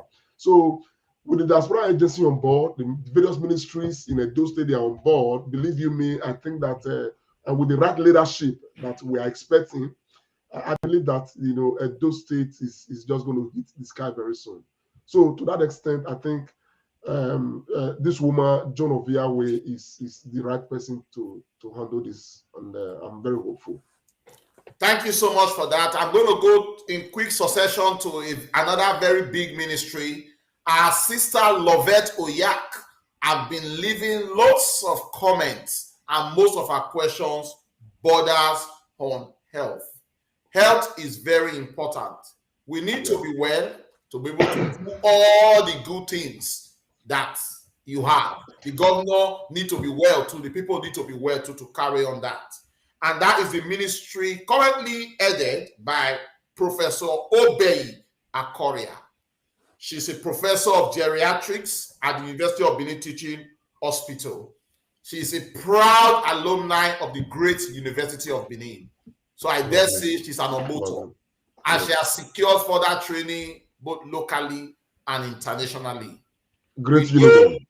That the popular Central Hospital, which is the big one in Benin City, and you have other central hospitals across the big towns in the different senatorial district or geopolitical zone, and of course health centers here and there, and of course mortality rates in terms of children, and even life expectancy. All these are big issues. Although health is not only local, it's also international. We have our Ministry of Health, and we have the National Ministry or the Federal Ministry of Health, and also the State Ministry of Health. I dare say Professor Obeya Korea has got a lot to do. There is the Obasanjo Hospital that was opened and closed down or something. I don't have so much information about that. So I want to appeal to Professor Obeya Korea to waste no time in hitting the ground running, especially in these very difficult times of the COVID pandemic. My brother Agbons, what will be your brief to Dr. Akoria as she takes over this gigantic health ministry? My brother, I just wish I can even throw that question back to you, because you are in the health sector. I've been a pharmacist yourself. I think you've said it all. For me, the brief thing I just want to say is that Professor Obey Akoria should actually let us, enjoy the benefit of primary health care, secondary health care, and tertiary health care. Because a lot of people, they tend to always lump health care together. And that is where we miss it. So, apart from the big hospitals in Otivohai General Hospital, Stella Obasanjo General Hospital, even though UBTH is a federal hospital, but most of our people use it in the state. We need to have functional primary healthcare center in tandem with the local government, because most of the times our local government, they don't do anything. They just relax. They just flex all over the place. So there should be primary healthcare center in various locations across the state, so that our people can have access to healthcare. And I must say this: when it comes to healthcare, some ailments, when it is somebody is just having BP, high blood pressure, it may just be you deal with it. Simple headache, you deal with it, because the human body is just like a vehicle. When it is not dealt with, then it begins to affect other system and organs in the body, and the people just and the people mortality rate somebody put here 47% in Nigeria. So those are some of the things, because our primary healthcare system is non-existent. Yeah. Lovette, oh yeah, thank you for that. Primary healthcare. So this, that we get healthcare practitioners, the doctors, the nurses, because we cannot have all this without these people also running the pharmacies, lab scientists, all this. For the commissioner really have a lot of work to do. And added to it, we have the pandemic, which is still very much around the corner. Thank you so much, my brother Tony Agbons. I want to assume and believe that Professor Obeya Korea knows the brief. I want her to use her good office and her influence, having worked in UBTH, to try to juxtapose how the state hospitals can work together. Primary health care is very important, catching them young. While I don't want to dwell so much on that, I want to quickly go, because it's going to go pari passu, and I will want Comrade Lamte Bawusa to speak on that. We are going back to local government now. The Commissioner for Local Government Affairs, Mr. Monday Osaibovo, he needs to work really with the ministry, because primary health care in our various local government is very important. If you catch this ailment early at the primary level, going to the secondary and tertiary level will then reduce the pressure. So just leaving health now, Comrade Lamte, Monday Osaibovo, look at local government affairs first from the area of health and then to the politics, please. Yeah, my brother. Thank you very much, bro.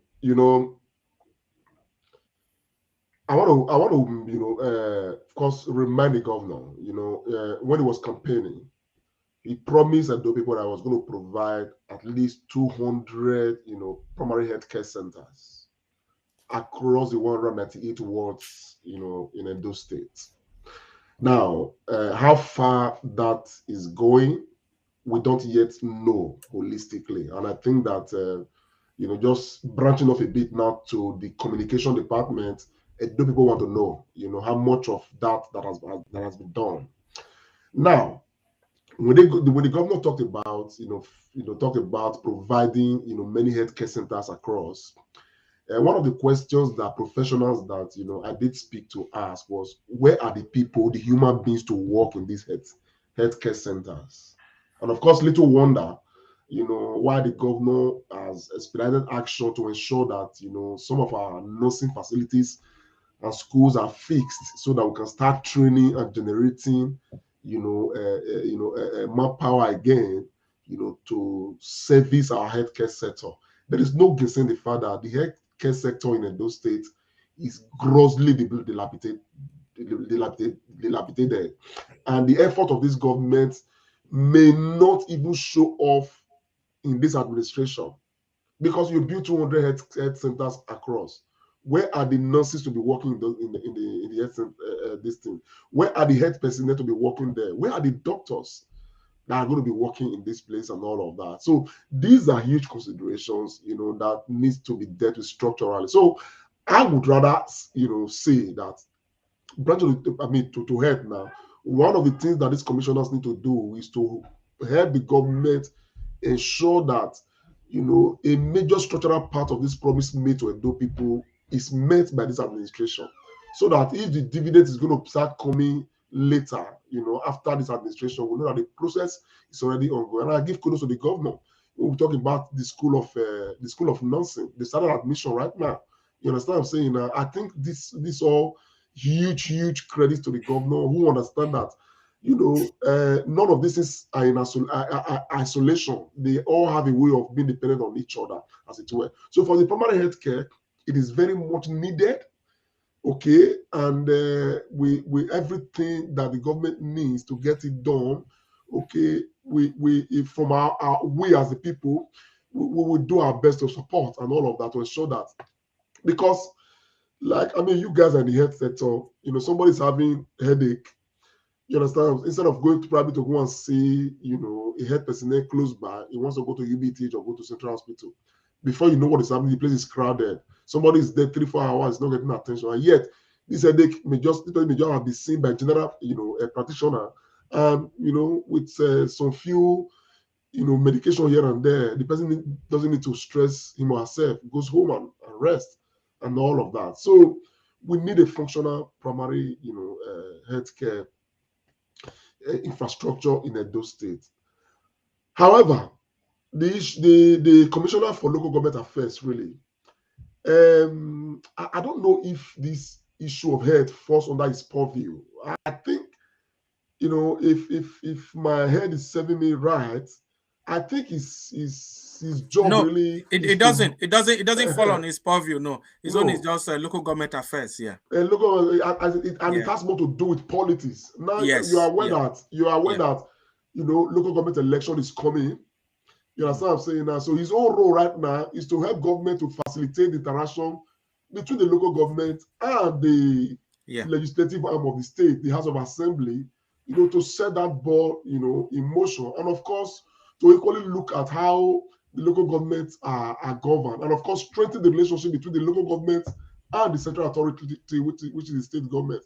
So I think there's not really much with the matter of him, but to ensure that he strengthens a better working relationship between the local government in Edo State and the state government in Edo State. That way, when there's a harmonious relationship, then things will move better. And of course, I hope that they plan the next local government elections very well, so that we have credible people to become chairman of local government in Edo State. That'll be my take, sir. Thank you very much. At the local government, that's where politics actually starts. Dr. Tony Agbons, do you have anything to say? Nothing to say, sir. Nothing to say. I think Comrade have said it. There need to be a very close synergy between the local government and the state government. I think Edo State, we have about 18 local government at the moment. So there have to be a good working relationship, because local government administration, not just in Edo State, in most part of Nigeria, they are just like non-existent. The whole system is not really working properly. So he can do a rejig and ensure that there is harmonious working relationship like the election that will be coming up, because at the moment we don't have local government chairman, no councillors, so all those kind of things. His work is also very well cut out. Thank you. I'm going to wrap up our discussion on these two ministries just to read two comments by our viewers that have left comments on the comment section. For Professor Obey Akoria, Lovette Oyak, one of your citizens, one of your own from Edo State, is saying there is no healthcare service in Edo State, so untreated headache can kill in a second. Please look into that. Let's rejig and get Edo State healthcare system working again. And Femi Obano is saying Commissioner for Local Government is a duplication of function, in my opinion. Mr. Monday Osagbovo, I think you can change that narrative in the mind of Femi Obano by setting the local government right and making it active again, so that we know that really is a relevant aspect of our governance. We left two ministries purposely because we think these are the bane of everything that we do. One is the Ministry of Justice and the Ministry of Communications and Orientation. In everything we do, we need justice. The Justice Ministry for a Commissioner for Edo State is the SAN Oluwole Iyamu, Senior Advocate of Nigeria. Upon his appointment as commissioner, he was the Solicitor General and the Permanent Secretary to the Ministry of Justice. You will agree with me that it is a right hole in a right peg. We expect him to do the needful and begin to dispense justice appropriately. Dr. Tony Agbons, what will be your quick brief to the SAN? Yeah, the SAN. What can somebody like me, who is not a lawyer, tell an SAN? So all I would say is that let justice prevail. All the legal things, we'll be talking about land grabbing, working on things that got to do with law reforms and all that the government has been doing. So, like Lamte will always say, some of these things that some of these people do, our people are not able to see it the way they will see road and buildings and all the rest. So, the SAN, he definitely know that, like we've been saying for others, he has his work very, very well cut out. And with time, we'll begin to ask them, how is it going? What are you doing? We'll ask questions when the time comes. Thank you so much, Comrade Lampton. You've done a lot for the people. Some people are canvassing that you become Justice of Peace. Speak to the Justice Ministry. Speak to Iyamu SAN. My brother, these guys are professionals in what they do. I mean, it's nothing much to say. However, I think that he's there to advance the vision of the governor. I'm aware, that the governor has a huge plan to sanitize the issue of land grabbing in Edo State. Prior to this time, what we are aware of is that when the law on private property protection bill was passed, a few arrests were made, and somehow those people, the perpetrators of land grabbers that were arrested, land grabbing that were arrested, they had a way with the police and all of that. Before you know what is happening, they just do some magic here and there. A police instruction will just come, they will be released and all of that. So, but I'm aware that our government is putting a very strong structure in place to ensure that anybody arrested, before you go even see me call the police person itself, is facing the wrath of the law and all of that. So I think that the Justice Commissioner should work very strongly to perfect the plan of government, so that when people are arrested as culprits for these land grabbing issues, they should quickly face justice quickly without delay. And of course, the penalty is 10 years imprisonment, probably before 1 or 2, 3 hands, and the land grabber goes to jail for 10 years. Others we know that, okay, this is no longer business as usual. So I expect something very, very effective to take place in that. But that one bites us directly, and a few other things here and there. Over and above all, a nation without justice is not a nation. And that is the truth of the matter. So those states must be a land of justice. And so this government needs to work justicably and strengthen every aspect of justice that the state requires to succeed. That'll be my take, sir. Thank you so much, Comrade Lamte. If the Commissioner for Justice Edo State is listening, Oluwole Iyamu SAN, you are the Chief Justice Advisor to the Governor and indeed the state. Please give your advice. We don't want a Malami-like type of approach, but let justice be dispensed and be dispensed fairly. We've come to the highlights of the other ones. This is very important because it underpins everything we've been saying.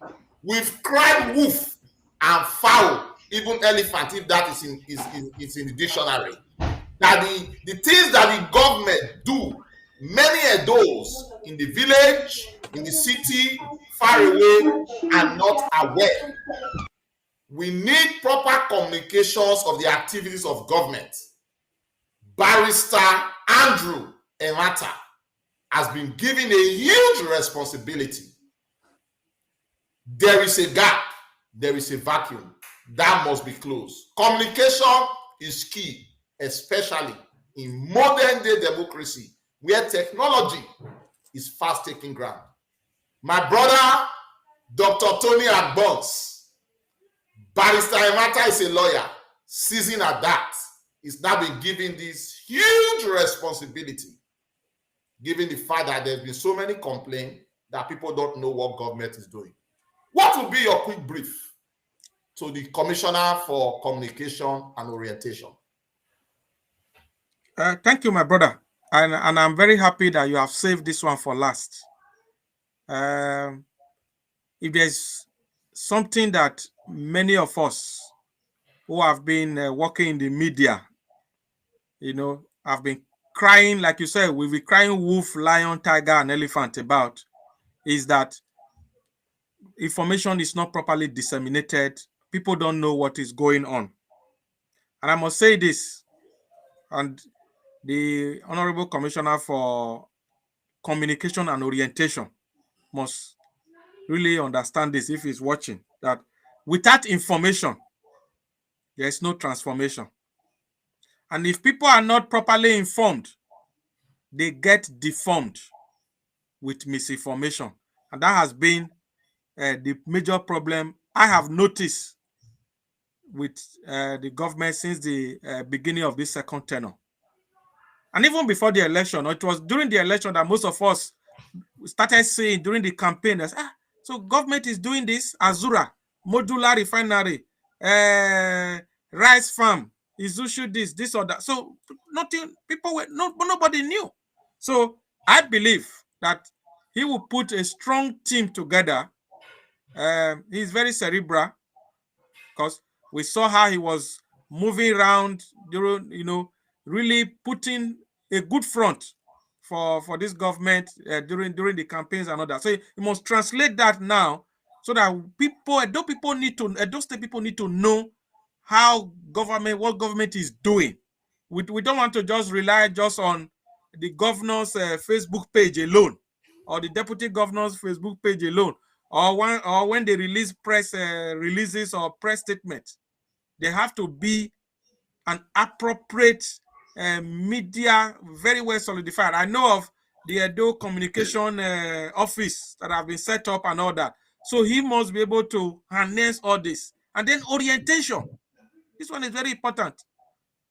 Comrade Pharmacist Remiran, we grew up with orientation, with a lot of jingles in EBS.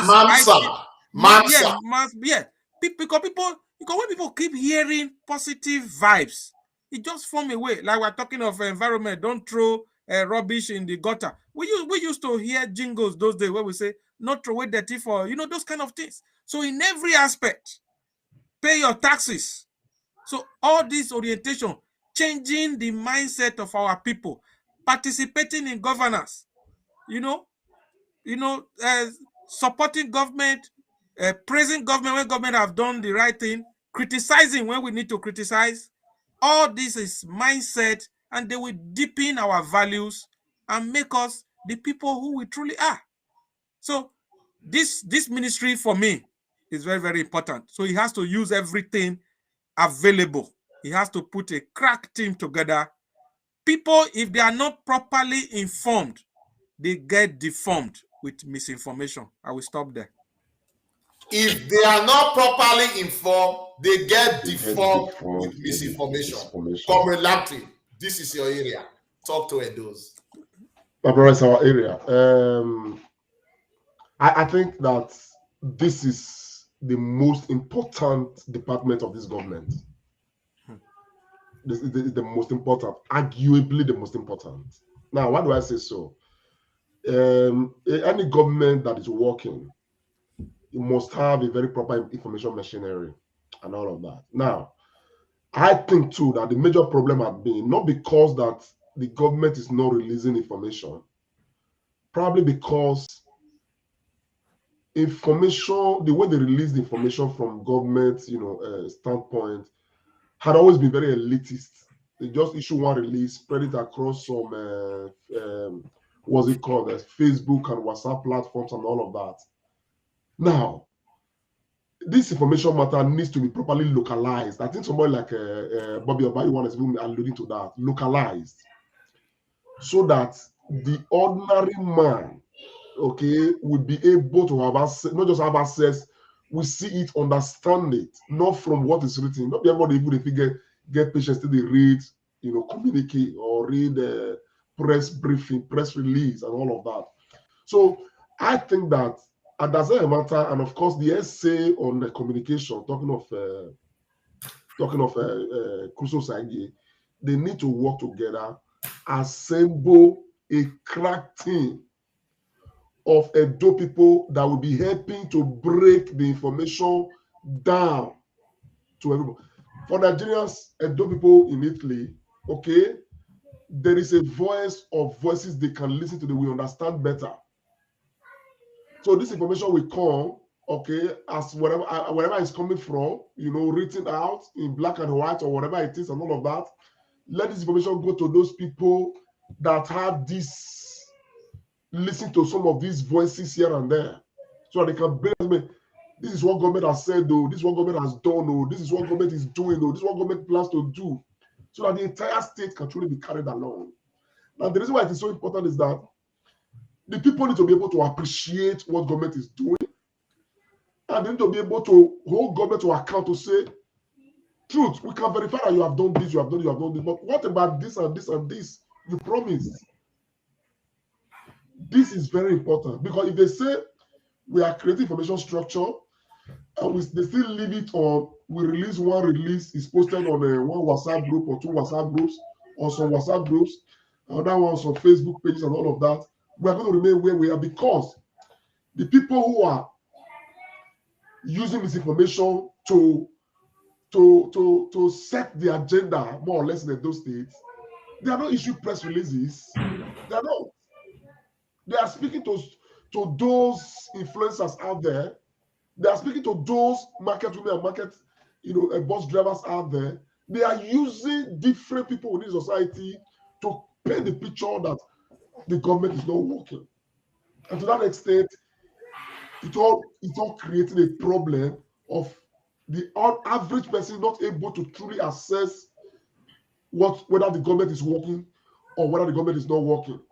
So I think that this appointment is an appointment that should overwhelm these people with whatever government is doing or what government plans to do, so that in turn, government can equally have a proper feedback to know what the people are feeling and what they are saying at every point in time. If we get it that way, then believe me, my brother, it's going to be a win-win for everybody. That'll be my take, bro. Thank you so much, Comrade Lamptey Kpong-Osa and Dr. Tony Agbons, for your input. We are gradually drawing the curtain on the issue of commissioners. Adaze, Barrister Adaze Enranta, if you are listening, we have said that you've got your work cut out for you. Communication is very important. Everything the government do will go one way if it's not well communicated. And we want you to give truthful communication. Like I said, with the Commissioner for Justice, we don't want a Malami-like approach. We also don't want a Lai Mohammed approach. Give the information Let it be succinct, let it be clear. Many comments on our chat today have said that they identify that you are a round peg in a round hole. We need you to deliver, communicate properly, and put the government of Edo State on the map for good information. Everything that the government does, if it's not communicated properly, the bad heads among us will catch up with it and use it for different stuff. So, Barrister Adaze Emanta, Commissioner for Communication and Orientation, Edo State, we congratulate you and we want you to set the ball rolling and begin to change the tide. On that note, while I wrap up this, I want to thank all of those. We've been so busy on the chat today. It's just been reported that we have 101 comments on our chat box today. Kudos to you and those. The likes of Bobby Obayuwana and many others, they've been contributing. All your contributions will not be taken for granted. We shall pack them and use them to develop our state. For those people that have called, Kate Igbeneweka and Chief Ezoba, we are indeed very grateful. And for the Commissioner for Education, who took our call even when there was no prior arrangement, we are very grateful. Edo, we continue to move forward. Thank you so much for all your contribution on that. And congratulations to the new commissioners. By the time we come again, hopefully next Sunday, we want to begin to hear the good stuff that you have been doing. Still on Edo State, second spurt of time, but we need to talk about it. On the political aspect, there's been tsunami of suspensions and no suspensions here and there. You wake up this morning, there is a suspension, and by noon, suspension, we don't know, probably could have been nullified, counter nullified, and counter suspension. Comrade Palosa made a broadcast about this midweek, and I think in that broadcast, he also put the publicity secretary of Edo State PDP on the spot, who also came out to say that those that were suspended, that the alleged people that held that meeting to suspend them are not PDP members. Maybe they came from heaven. We don't know. My brothers, Comrade Lamte and Tony Agbons, I just want you to say a word or two quickly on this issue of suspension as it relates to PDP in Edo State. My brother Austin, Pharmacist Iramira, the matter of suspension, no suspension, no suspension in the PDP in Edo State has become a case of the more you look, the less you see. I don't know what to believe anymore, but certainly there are a lot of political intrigues going on. I'm not a politician, but I'm a believer in good governance. And I believe very much that we need politicians, but we need governance, because it is the aspect of governance that benefit the people. In fact, that was the summary of the broadcast that Comrade Lamte did on this show during the week. So the era of Edo State population now, we are about 4 million, 4.5 million, thereabout. So we are very many. So for just around maybe 1,000 men or some few women to think that the state belongs to them, that era is gone. So all this ruffle that is going on, you are not hearing that they are fighting. How do we build more schools? How do we renovate schools? That is not the argument you hear. That a primary healthcare center, we need to have in Uromi, Fuga, and all these places at Ekiadolo and all those places, Igobazua, Eho, at Uromi, at Igwebe. You don't hear. That is not the fight. The fight is how they will get position, how they will get for themselves. So for me, this suspension today, suspension not day tomorrow, is all about belly infrastructure, like one of our fathers always referred to it. This is stomach politics, that some people are. But when you talk about it, some people will say, "Oh, not be where person they work, not be in the chop." It is true, but not at the detriment of the ordinary people. That market woman, that child in school, that person who need health care and all these things. So it is hard time. Our politicians, they need to simmer down and allow governance to work. Election is done once every 4 years. After election don't finish. Time to govern. And that is my take on this matter, my brother. Thank you, Dr. Tony Agbons. Your summation on this matter could not be more succinct. God bless you. My brother, Comrade, you spoke about this. You did a broadcast on this midweek. But I will not let this show end without you having a word or two. Just your sentence on this era of suspension and counter suspension. Thank you, my brother. To be honest, I may not be able to say much because I think it's an open-ended matter, it's an ongoing matter. We cannot know how the process is going to end in itself. I know that there are negotiations going on right now, okay, and all of that, and people are still trying to pitch tent with who and what they want to pitch tent with, and all of that. I'm sure that even next week we may have cause to talk about this because of things that we eventually evolve and develop and all of that. But just to put it in perspective, the news came out that Chief Danobi, what's his name, honorable member of the House of Assembly representing Uredolo constituency, Ogbede Hama. Ogbede Hama, Honorable Ogbede Hama has been suspended alongside some others, even chairman of his own party in Uredolo local government. There's a lot that has been building, okay? Now it's inundating to all of us, to be honest, because whatever is creating the problem does not directly impact us in any way, to better our lives and all of that. I honestly want to see a fight that people will pick on the governor of Edo State because the governor of Edo State has not completed one promise made to the people or the other.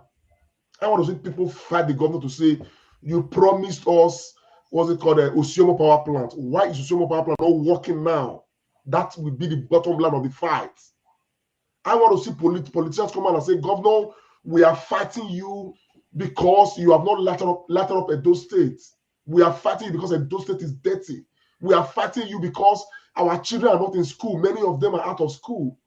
We are fighting you because of things that will benefit the people. If I don't see that fight, I will take side with the governor of Edo State anytime, any day. It doesn't matter whether it's the governor Baseki or whoever it is. If the fight is political and all of that, and one that we can see and we can argue that is even hampering the process of governance in the state, then we will all take side with the governor to fight against such elements. Edo State is for all Edo people. And so if politicians want to show they care about the people, they should fight those in authority on issues, on promises made that are not fulfilled, on things that will develop the average Edo person.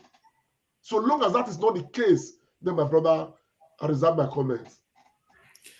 Thank you so much, Comrade Lamptey. You've said it very clear. It's an open-ended debate.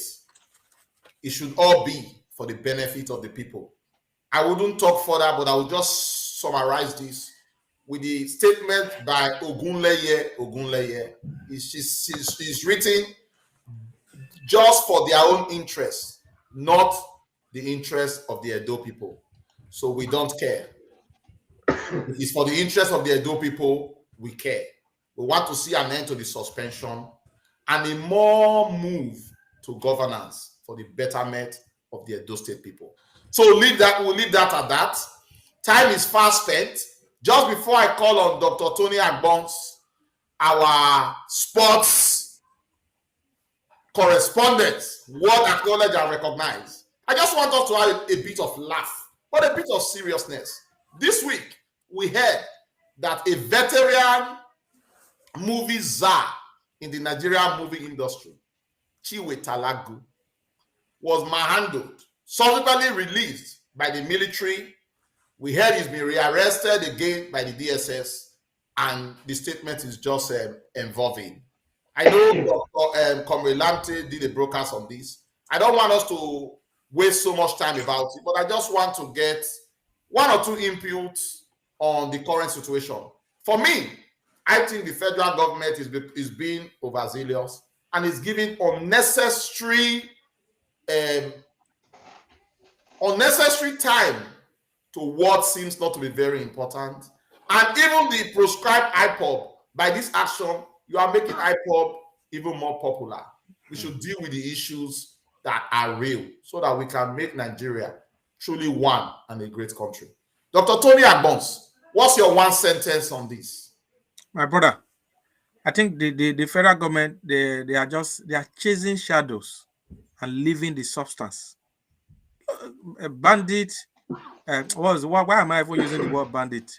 Terrorists, who they call them bandit just to bring it down. They are terrorizing people, herdsmen doing all they are doing and all that. And they leave those ones, and then you go and arrest Chiwetalago because he's wearing a one dress or whatever. They are just making a mountain out of nothing. So government there are security challenges we are facing in Nigeria. So government should face, especially in the northwest, northeast, north central. They should face all that and stop all this shadow chasing. It is very, very annoying. Thank you so much, Dr. Tony Agbons. Comrade Lamte, you did a broadcast on this. I don't want you to talk so much, but just a sentence while we wrap up on this. No, my brother, thank you. I'm not going to say much. I've already heard my opinion on this matter. The only thing I want to say is that I think that, Chiwetalago should sue the Nigerian police to the International, Criminal Court of Justice for violation of his rights, for criminal violation of his rights, and sue them to the High Court of the Nigerian State for $100 billion.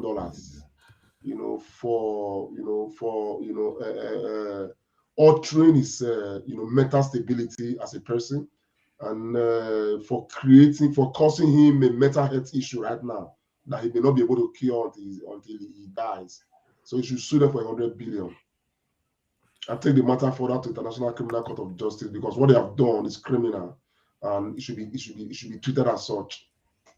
Thank you so much, Comrade Lamte. I think 1 or 2 days ago, I read something that is trying Sorry, to... not Nigerian police, or Nigerian army. Yeah. It's not the police that do that, it's the Nigerian army. I think I read something that is trying to do something like that. But on the Comrade show, we are not supporting any lawless approach. What we think is right is that proper investigation should be carried out. And if somebody is found guilty, let the law take its course. But we should not do things haphazardly. Our problems in Nigeria are so many. Let us deal with them and deal with them very squarely. So on that note, I want to thank all of you for this opportunity. And I will pass the baton to the internationally recognized sport correspondent of the Comrade Show, Dr. Tony Agbons. Thank you for this new job. I hope say allowance go follow this big title. I'm going to send you. I'm going to send the contract tomorrow. So Pharmacist Iremir, I'm going to send you an invoice for my voice, so to take note. No problem. Anyway, we just want to update you on the ongoing Benin City Youth League. Last week there were no matches, so we didn't really have anything to report because of the governor's wife female challenge cup that was taking place in the state. So, but the league is back, and we just want to show you some visuals of the current table, so that you see that Raleigh FC is still top of the league. This is Benin City Youth League for under 20 teams. Our young boys who are 19, 18, 17, 16. If you've got the strong bone, they take part. So this is the league table. Pharmacist, your team, they have moved up a little bit. Yak Yak FC. FC. Yeah, Yak FC, they've moved up, though they are still in the relegation zone. And I think this league, I'm putting my money on Raleigh FC or BJ to lift this league at the end of 22 matches. I don't know, Comrade, what do you think?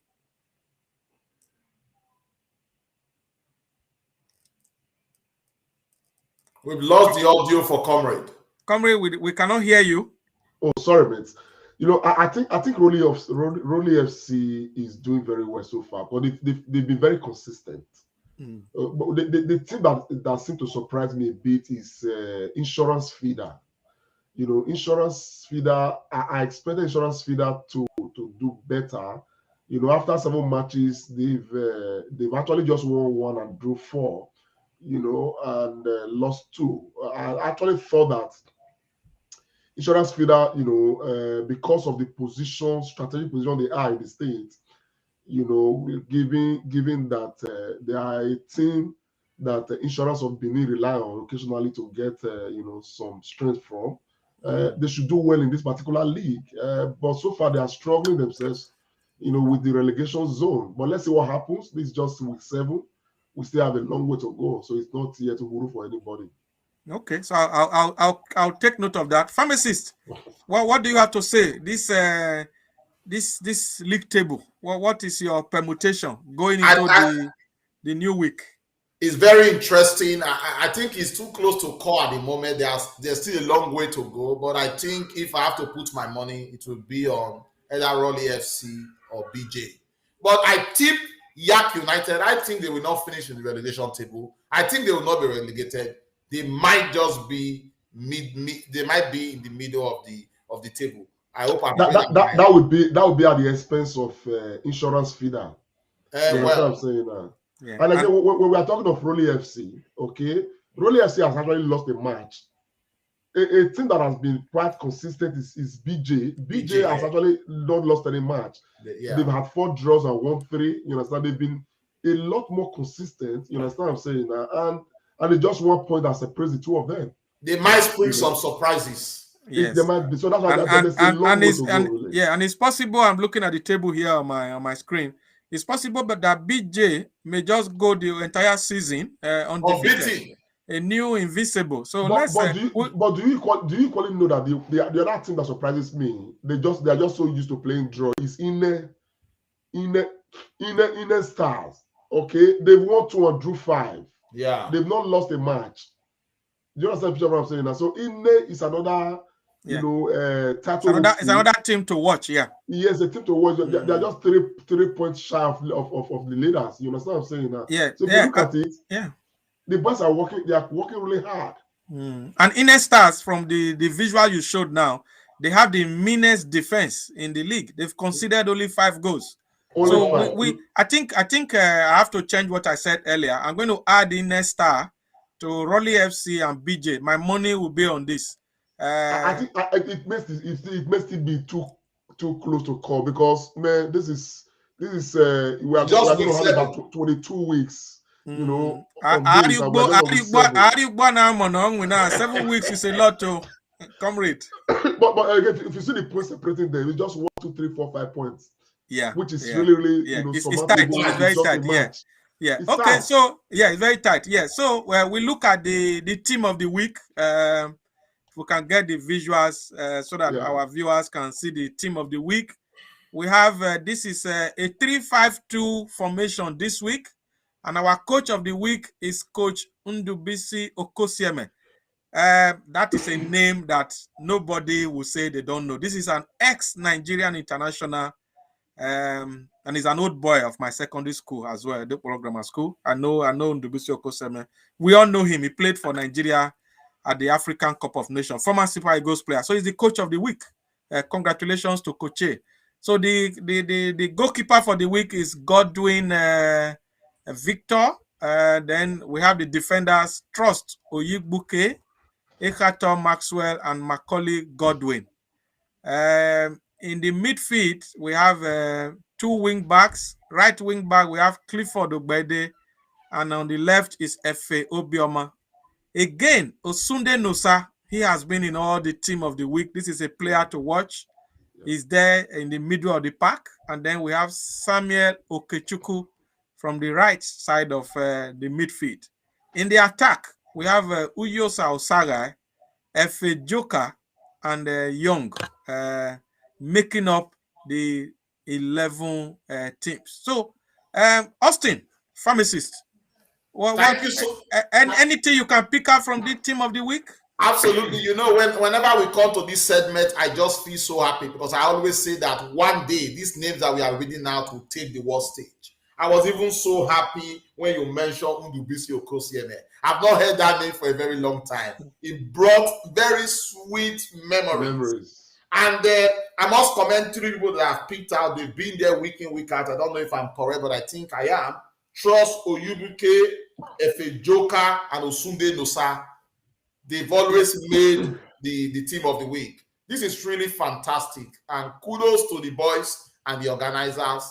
And kudos to Comrade Show for beaming this to the world. I'm so proud. Yeah, thank you very much. Pharmacist, Comrade Lamptey, how do you see this team of the week? Any name that is that you see outstanding there in the last, compared to last few weeks? No, I think I'm really impressed with Osunde Nosa. I'm really impressed with Osunde Nosa. But again, I give kudos to Coach Ndubisi Okosieme. And again, to tell you that Coach Ndubisi is working very well. Okay, the goalkeeper of the week, is from the same team with him, and that's talking of Gapson FC. Okay, Gapson FC, they have only lost. Let's just see the table. Gapson FC have only lost. They've actually lost 2 matches. No, they've lost 1. They've lost just 1 match. Okay. Yeah. They played, 4 draws and 1-2, and they are just 4 points shy of, leadership as it were, as far as the group is concerned. So you see, everything is that. And apart from the coach, he's got a keeper there who's made the team of the week. He's equally got Young, one of the attackers. Okay, and Young now is really revving his head very well as one of the leading goal scorers of the league. So far, I think that this is a promising league, and it's very impressive. And with what's it called, BJ has been doing, but BJ has supplied a lot of the players that made the team of the week. Believe me, BJ is one that people can place their bet on. If you look at the table right now, Samuel Okechukwu, one of the midfielders, is from BJ. Clifford Ogbede is from BJ. Uyosa Osagai plays for BJ as well. You know what I'm saying? So you look at it, there's huge promises. A huge promise around this league. Today, Nigerian Super Eagles played against Central African Republic. Yeah, and they won 2-0. I watched the match. So when I was watching the match, Osieme, our brother Victor Osimhen did wonderful. When I was looking at Osimhen, the goal he scored was fantastic, man, nothing like it, my brother. Now, when I was watching Osimhen, my thought was we should support the Benin City Youth League to produce players that will play in the stead of these Super Eagles boys. Some of those boys that played for the Super Eagles today had no reasons to be in that team. They had no reasons being there. As football, some of us didn't play pro, but we are not altogether too ignorant of what football is. I don't know what you understand what I'm saying now. So I think that if we can breed our own very well from amongst these guys, hopefully the future of the Nigerian Super Eagles is in those states. All we have to do is to put more effort to develop, our football infrastructure and ensure that we direct more of our talented young boys and girls into the game. So, but I'm encouraged by the way the league is evolving, honestly. Thank you very much. So I will hand over back to our anchor for today, Pharmacist. Just to finish, Tony, you were going to say something about the account process. You wanted to say something? Yes, for a lot of our viewers I promised to support the Benin City Youth League, but some have contacted me that they've been seeing the transfers that we have made from the Comrade show to the Benin City Youth League. At the moment, this league is being registered with the CAC, Corporate Affairs Commission. So the registration is still ongoing. Bank will never open a bank. They will never open an account for you if you are an organization without coming with a CAC registration document. So they are working on it. So I want to tell all our viewers, especially those who really want to support the Benin City Youth League with funds, that soon we will let you know when this bank account is opened with the name Benin City Youth League, because all the donations that our viewers have sent to the Comrade Show bank account, we have transferred to the convener of the Benin City Youth League, and he has acknowledged with videos which we have been playing on this show. So please bear with the Benin City Youth League. They are working around the clock to finalize the CAC registration. And I hope at some point some of the Saudi billionaires will come and buy the Benin City Youth League, as they have just bought Newcastle United. I know you were going to say that. The judges, anyhow, you guys are smiling now. Yeah, we are, my brother. Newcastle has become my new love. I tell you, the city of Newcastle is going to transform. Already, my brother. Already, it's going to transform. I'm telling you. Meanwhile, we cannot end this course without talking about the next weekend fixtures of the Benin City Youth League. Okay, these are the results for week 7 actually. For last week, for last week, that we ought to have read this one out, but yes, here they are. So week 7 we actually had as a success, drawing at home to Insurance Feeder. Ines won 2-0 against Rocker FC. Gabon played a goalless draw at home, to Eagle Wing. Of course, Yak FC was equally played a draw, but not a barren draw this time, 1-1. It ended against Dynamo FC. Benin Warrior was hosting BJ, but Benin Warrior lost 3-1. St. Andrews equally lost at home to Raleigh FC 1-0, and that is exactly what I set the table to be the way it is at the moment. Over to you guys. Yeah, so thank you so much, our viewers, for the Benin City Youth League. We continue to encourage more support so that we can take Edo State to El Dorado and the right place of football. And on a lighter note, just a bit of congratulations, because whatever our Edo brothers and sisters are doing well, we need to seriously celebrate them. Only this week, very beautiful and good information filtered in that our own Dr. Osaho Enabulele, an alumnus of the great University of Benin and a true Benin son, has been elevated and won in a highly contested international election as the president of the World Medical Association. That's the gentleman there, Dr. Osaho Enabulele. I used to know him in my days in the Faculty of Pharmacy. I think I met him while he was just leaving. He became NMA president in the States. I think started from UBTH at the States and went to Nigeria, West Africa, and he has crowned it all with glory as the #1 medical doctor in the whole wide world. He contested with a doctor from Pakistan and he won clearly. Congratulations to this true Edo son. God bless you, and we wish you all the best in this new office that you are holding. I want to say that you're going to use this good office to bring betterment to Africa, West Africa, Nigeria, Edo State, and indeed Benin City. Congratulations. Dr. Tony Agbons, what do you have to say? Yeah, I think huge congratulations to our brother, Otima Kakabo, Dr. Osaho Enabulele. This is huge. It's a big one. World Medical Association. This is the whole world. Oh yes, sir. The whole wide world. Yeah. So congratulations to him. Recently, he was the president of the Commonwealth Medical. So he's been he's been blazing the trail for quite a while now. He's a gentleman I also know very well from my days also in Uniben. So great Uniben.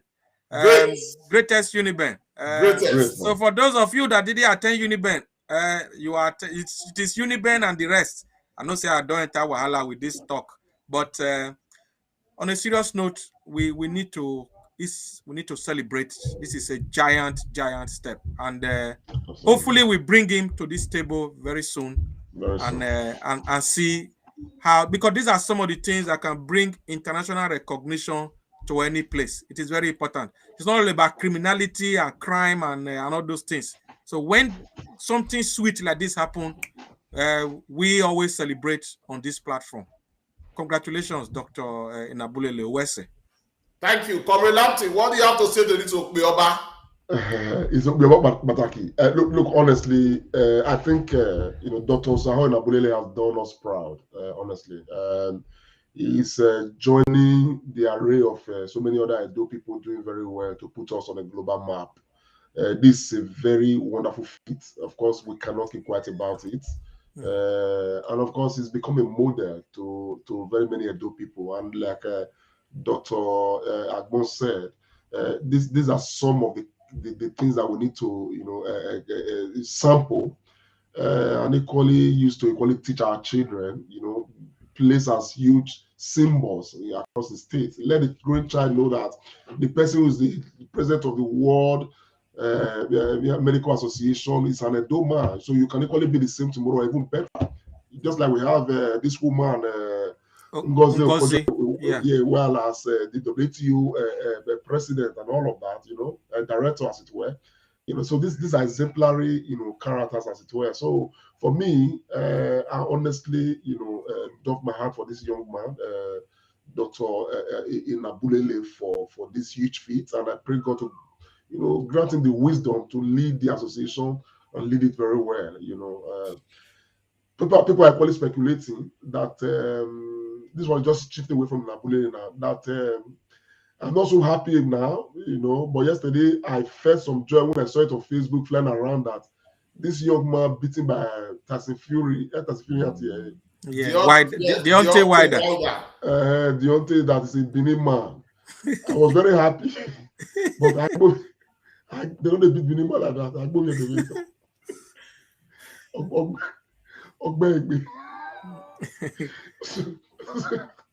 So, but if he's a Benin man, yeah, we are proud he got there. But he should do better. No, but I think Comrade Lamptey, jokes apart, I watched that fight. I woke up about 4:30 a.m. to watch that fight. Tyson Fury put him down in rank 3, and by round 4, for the first time in his career, Tyson Fury was knocked down twice. In the same round. So it was the fight it was a topsy-turvy, and we were just waiting for. I watched the whole fight from start to finish. I couldn't, because I don't enjoy boxing. I know naturally. I don't just So I like to see the highlights. The end part I saw. I know my brother. At the end the mama, but it was it tried. That's what tried. Just to say, it's a good way to end it there. If it's truly an Edo to be second, I wish sure it's a Benin boy. Well, we will look into that and probably come back. He came out. He's the one that came out to say he has gone to check his ancestry, and he's from Nigeria, because that's what most of them are doing. We saw Rihanna also did the same recently, and she was saying where she came from. That one should come. She's from Oriaki family. So okay, that's possible. So Deontay, even some people are even trying to change the name of Deontay now. They are trying to. So you see, said he's from Edo. He went. There's another wrestler. There's another wrestler in WWE who also said he's from Nigeria. What's his name again? Apollo Cruz. He also said he's from Nigeria. I think so we should Apollo Cruz. We should make effort to get across to Deontay and interview him on this channel. Yeah, we will try our best. I think Deontay should go home, go to Benin City, go and visit the Omonoba. After that, he can never be beaten like this again. No, that's true. You can't claim to be a Benin son. You are just somewhere there, you know, without any baptism of motor. Anyway, the ancestors will bring him back and he will be blessed. I think that's a good way to end today's Comrade show. But I just want to say to our viewers, those that have participated, we are very grateful. And to the team of the Comrade show for giving me the responsibility to anchor this program. It's almost 3 hours, and our viewers today have been glued and they've been very supportive with their wonderful comments. Thank you so much for supporting us. I want the baton to Comrade Lamte to do the final razzmatazz. Bros, you don't do it now. No more razzmatazz. Nigerians and Edo people, we thank you. God bless you. We see you next Sunday by the grace of God. If there's anything within the week, we will still do. My name is Comrade Lamte Oriahi, and of course, I will, just pass on to my brother Tony Agbanseva Ife. He's a doctor of letters and he's a comrade. Well, these titles you people are throwing to my side.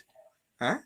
Anyway, our people, thank you all so much for staying to us for about 2.5 hours thereabout. I wish you all a very, very superb week. God bless you all. Thank you for joining us today.